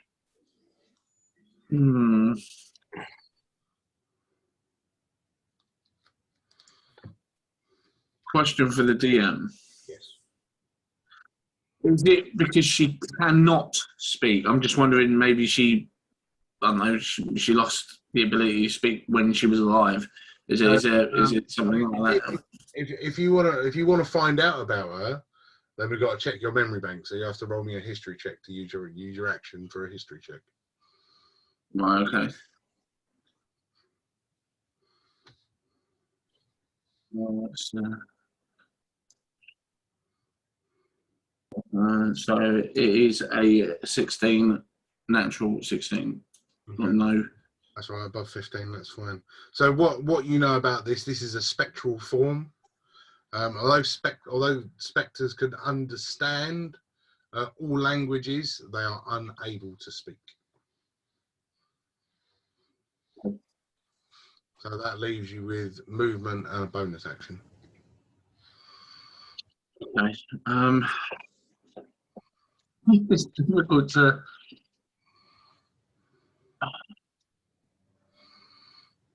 Right. I mean, that's why I woke Adam up, because I would have thought with him with knowledge and magic, he might. Well, I'm actually quite stumped. I don't even know where to.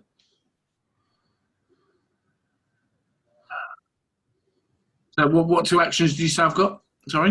You've got your movement and bonus. Right, I'm gonna go up to I'm gonna let Dre go up. Okay, interesting.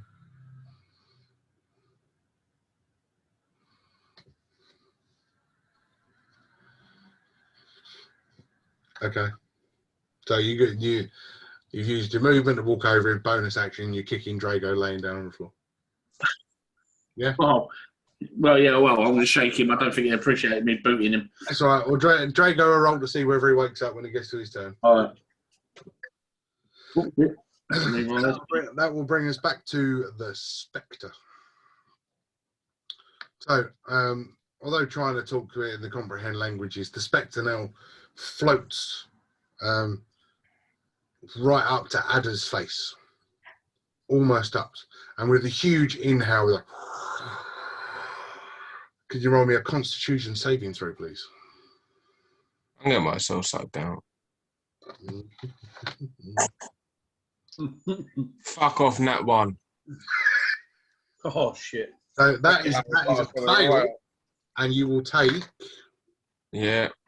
9, 12 points of necrotic damage, and as you feel your face goes gaunt, you feel the life almost being drawn out of you as you suddenly get tired and your eyes start to droop, and you suddenly feel like you're losing energy.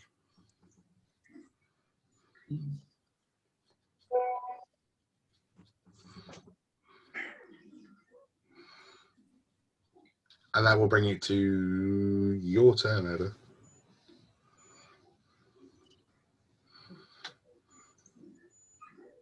Yeah. So.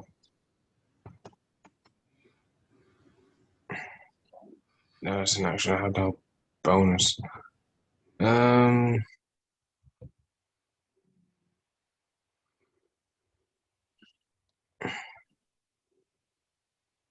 I don't know if specters are scared overnight, but I'm not gonna go find out.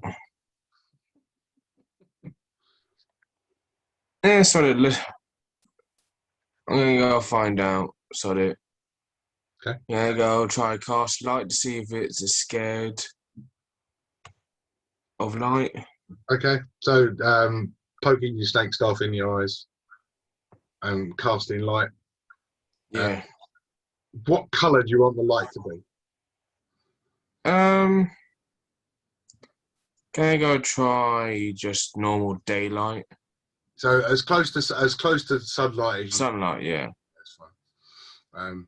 I seem to remember a very brave dwarf doing something very similar, fighting a vampire in another campaign. Oh yeah. You can watch on our channel, Rise of Astrak. Is it? Do we have that on video? Probably, maybe. Sorry. So you poke your snake staff in the eyes and you try and cast as close to daylight as you can. As the snake staff illuminates and the room then suddenly gets bright, you suddenly see in the face the eyes grow wide, the mouth goes wide as the spectre draws back away from the light. Ah, you little shit. Too early for this crap. Be gone, Satan. Right, Jim. Hello, Shamu. Are you doing anything else? And that's my action was to cast light. Okay. So you And I'm gonna probably my movement just moving closer to it just so it can go fuck itself. Fair enough. Cool. So this will go to Drago. Drago rolls an 18. So Drago will awake. Now, bear in mind, I don't have any of Drago's stuff, so I've got to try and remember what he's done. So Drago wakes up easy, uses his movement to stand up. He kind of looks around going, what is going on? He's oh shit, he's a ghost. And he not really sure what else Oh shit. to do. He's becoming more French. Oh bullshit. What the hell is this? What no? Matt, I really need I'm not again. Excuse me. you remember Matt sent me a sheet. I'm just gonna go on WhatsApp. I think he's got guiding bolt. He has. He's got a couple. Thunder wave. Yeah, no, he did send me his sheet over. That other week that he was in. I have it. Hooray! Yay! Yeah, okay, we're going to go with guiding bolt. It's the easiest thing to do. Oh, freaking hell. Only rolled a 12, but it's a hit anyway. Oh my days. Where's the dice? Guiding bolt. Okay, cool. So yeah, so as guiding bolt flies in, this shot of radiant energy lights up this spectre, and as it strikes, the spectre sort of breaks apart in a poof and then comes back together again. Lets out a howling scream, and as a reaction, it lets out the howling scream. Could you all roll me Constitution saving throw, please? Don't give me a nat one Including again. me. No, you're effectively asleep, so you're not listening or paying attention. Yeah. Happy with that, because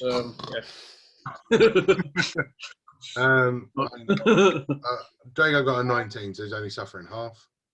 Yeah, I got I've got 19 as 12. well. I've got 12. Okay, a 12. Oh, that's a fail. Cool. So I'm glad I'm asleep. Pretty cool, you bastard. Holgarth is going to take all of this. The other two are going to take.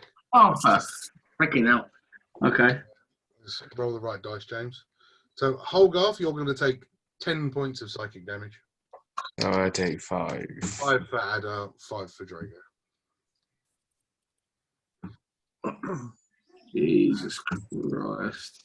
And that will bring us back to the start of the thing with Holgarth. Because nobody's really making any noise. It's quite interesting. The other two are still asleep. I'll get you to roll something in a minute. Right, I still don't know, so I'm gonna go. I'm gonna go wake. No thanks. I mean, even magic's not working. I can't think Well, no, for the life of me what can. You saw it lead back from the light. You saw as the guiding bolt hit it, it separated and came back together. But the guiding bolt did hit it; it didn't pass through it. We don't know if it done damage. That's I'm gonna see how good this fairy magic is. I'm gonna get my axe. Cool. And I'm going to attack her.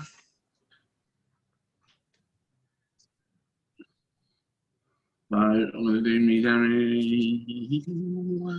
12. 20 plus 3, so that's 23. And the damage.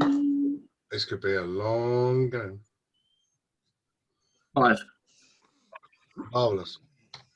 So as you swing your axe, completely passing through this cloud of purple woman, just passing through it. But as it passes through, the axe starts talking again, and it starts. And it's kill them. And I would like you to roll a wisdom saving throw, please. oh no. Oh, damn. Oh, fuck. I know what item this is as a player.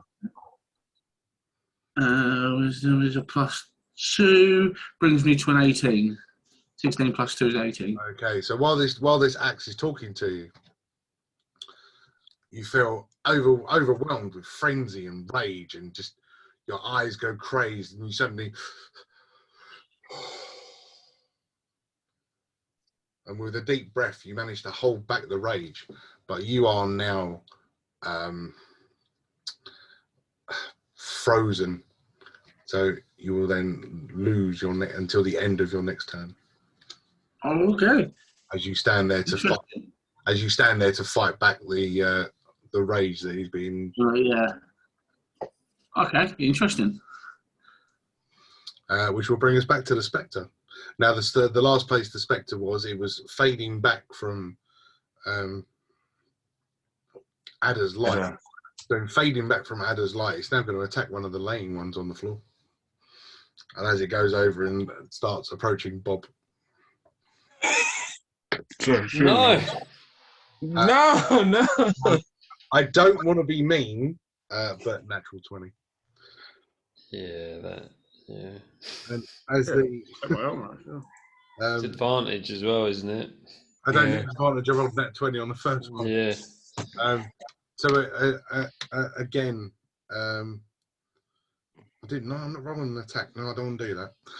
As the body comes down, you're going to get away without the natural 20 here. As the body comes down, it starts floating over the top of your sleeping body, and as you snore with a,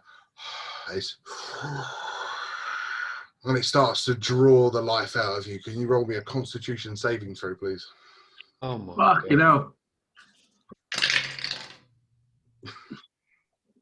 21. So that's a pass. So you only take half of the damage, which will be 5 points of necrotic. 5. That's all right. Bloody, I was going to say, you can't be trying to suck out his life force. He's hardly got anything left as it is. That's true. That age. I'm going to use a second action with the telekinesis. So what I'm going to do now, this is going to be interesting. So I am going to grab the fire and throw it. At me. Well, no, the one's standing there. So the guy that just swung his axe at me. It's fine. The guy that just swung his axe at me. I'm going to, as a poltergeist would grab something and throw it across the room. He's going to throw the fire. Oh, wow. With a 19 to hit. Hogarth. Yes. There's a 19 to hit. I know that's a hit. Yeah, it is. And you are going to take 6 points of fire damage as the fire gets pulled out from the fireplace and gets thrown towards you across the room. Shit, Why did you piss off a ghost? I didn't piss it off. I tried to talk to her. The burning wood now sitting on the floor, scattered around this main room. That will bring us to Ada. Sorry, but am I awake now? No, you're effectively still asleep. No, it's just, yeah, you wouldn't have felt anything. Yeah. I just love the fact that everything happens to you, you're asleep. When it does. Teabagging the lot. No. Life force being sucked out. So, Ada's turn. Yeah.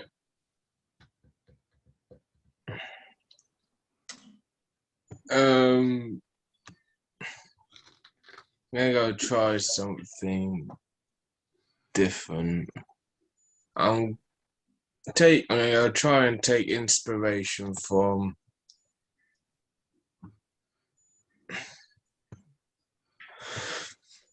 He's still fucking asleep. no, I'm gonna go take inspiration from what's his name? Drago.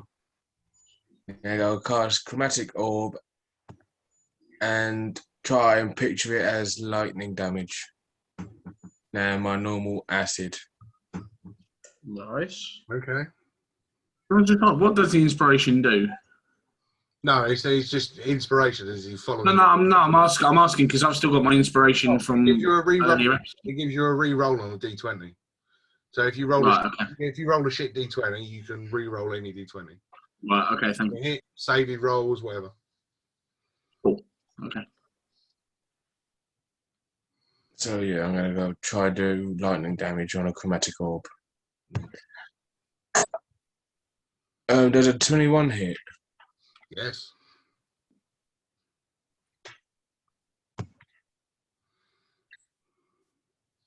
That is 13 lightning damage. Nice. So as this lightning erupts in the room, flashes of light crackle around this spectre. The spectre suddenly takes one last deep breath with a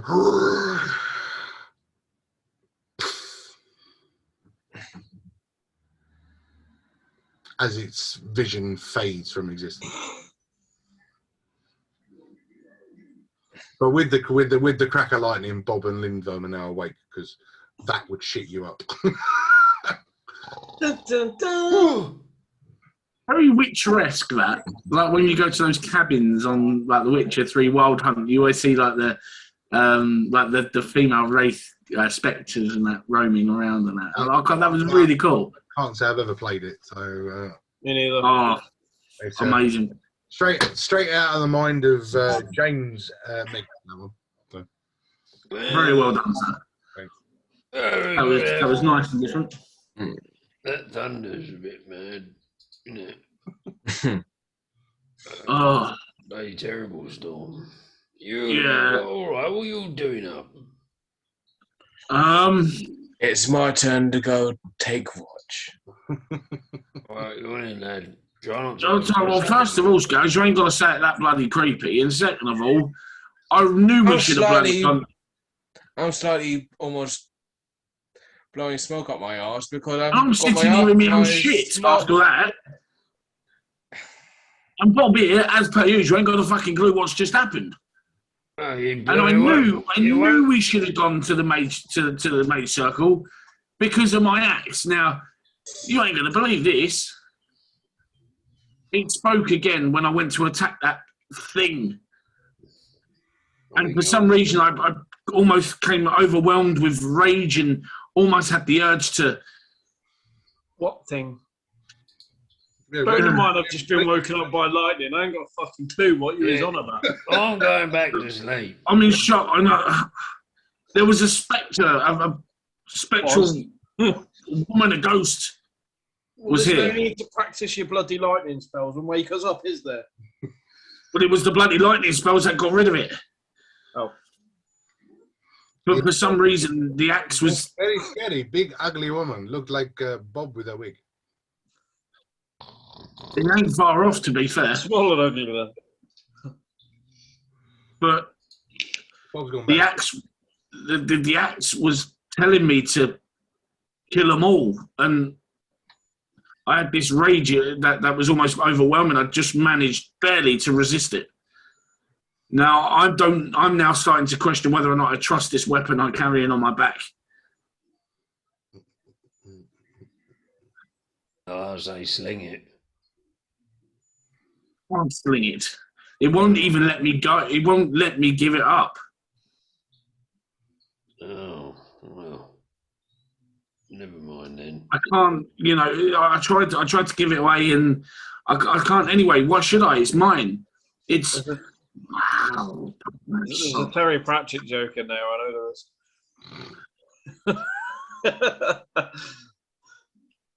Well, all I know is it's clearly not safe to be lingering around here for much longer. Who knows? Why can't you throw that away? Because it won't let me relinquish it. What do you mean? It's a blooming axe. Look, There is I withdraw it and I go to throw it, but the grip. Right, so I'll tell you what, we'll do something different this time. So as you take it off your back and you throw it across the room, it lands on the other side, and you sort of stand there and you're looking, and all of a sudden you feel free, as if, oh my God. But then you hear that voice. It's there again. You need me. You want me. You must have me. And overwhelmed.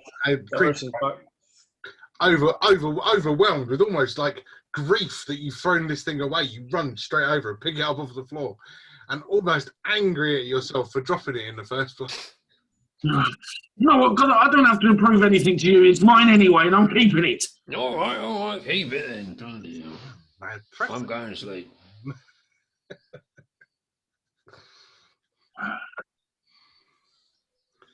So as you start to look out the window, you can slowly start to see the sun is slowly coming up.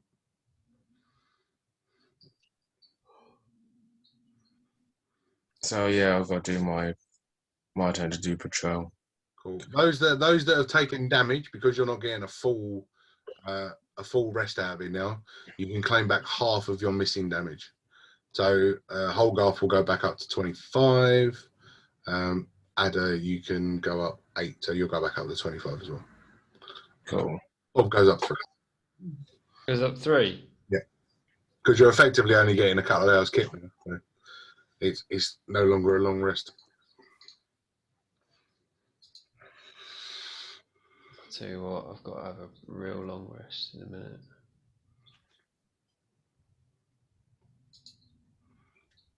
Right, well, Not sure I can as soon as you get any more rest. It's preying on my mind now. Well, enjoy it. So as Holgarth closes his eyes and goes to sleep, because that's what he needs to do to get these points back, and the rest of you drop. Ada, if you want to just roll us a perception for the last couple of hours. Yeah.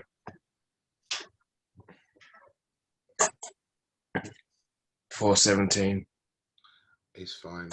The bats have all now snuggled into the corner of the room after being scared the shit out of by this crack of lightning that got thrown around.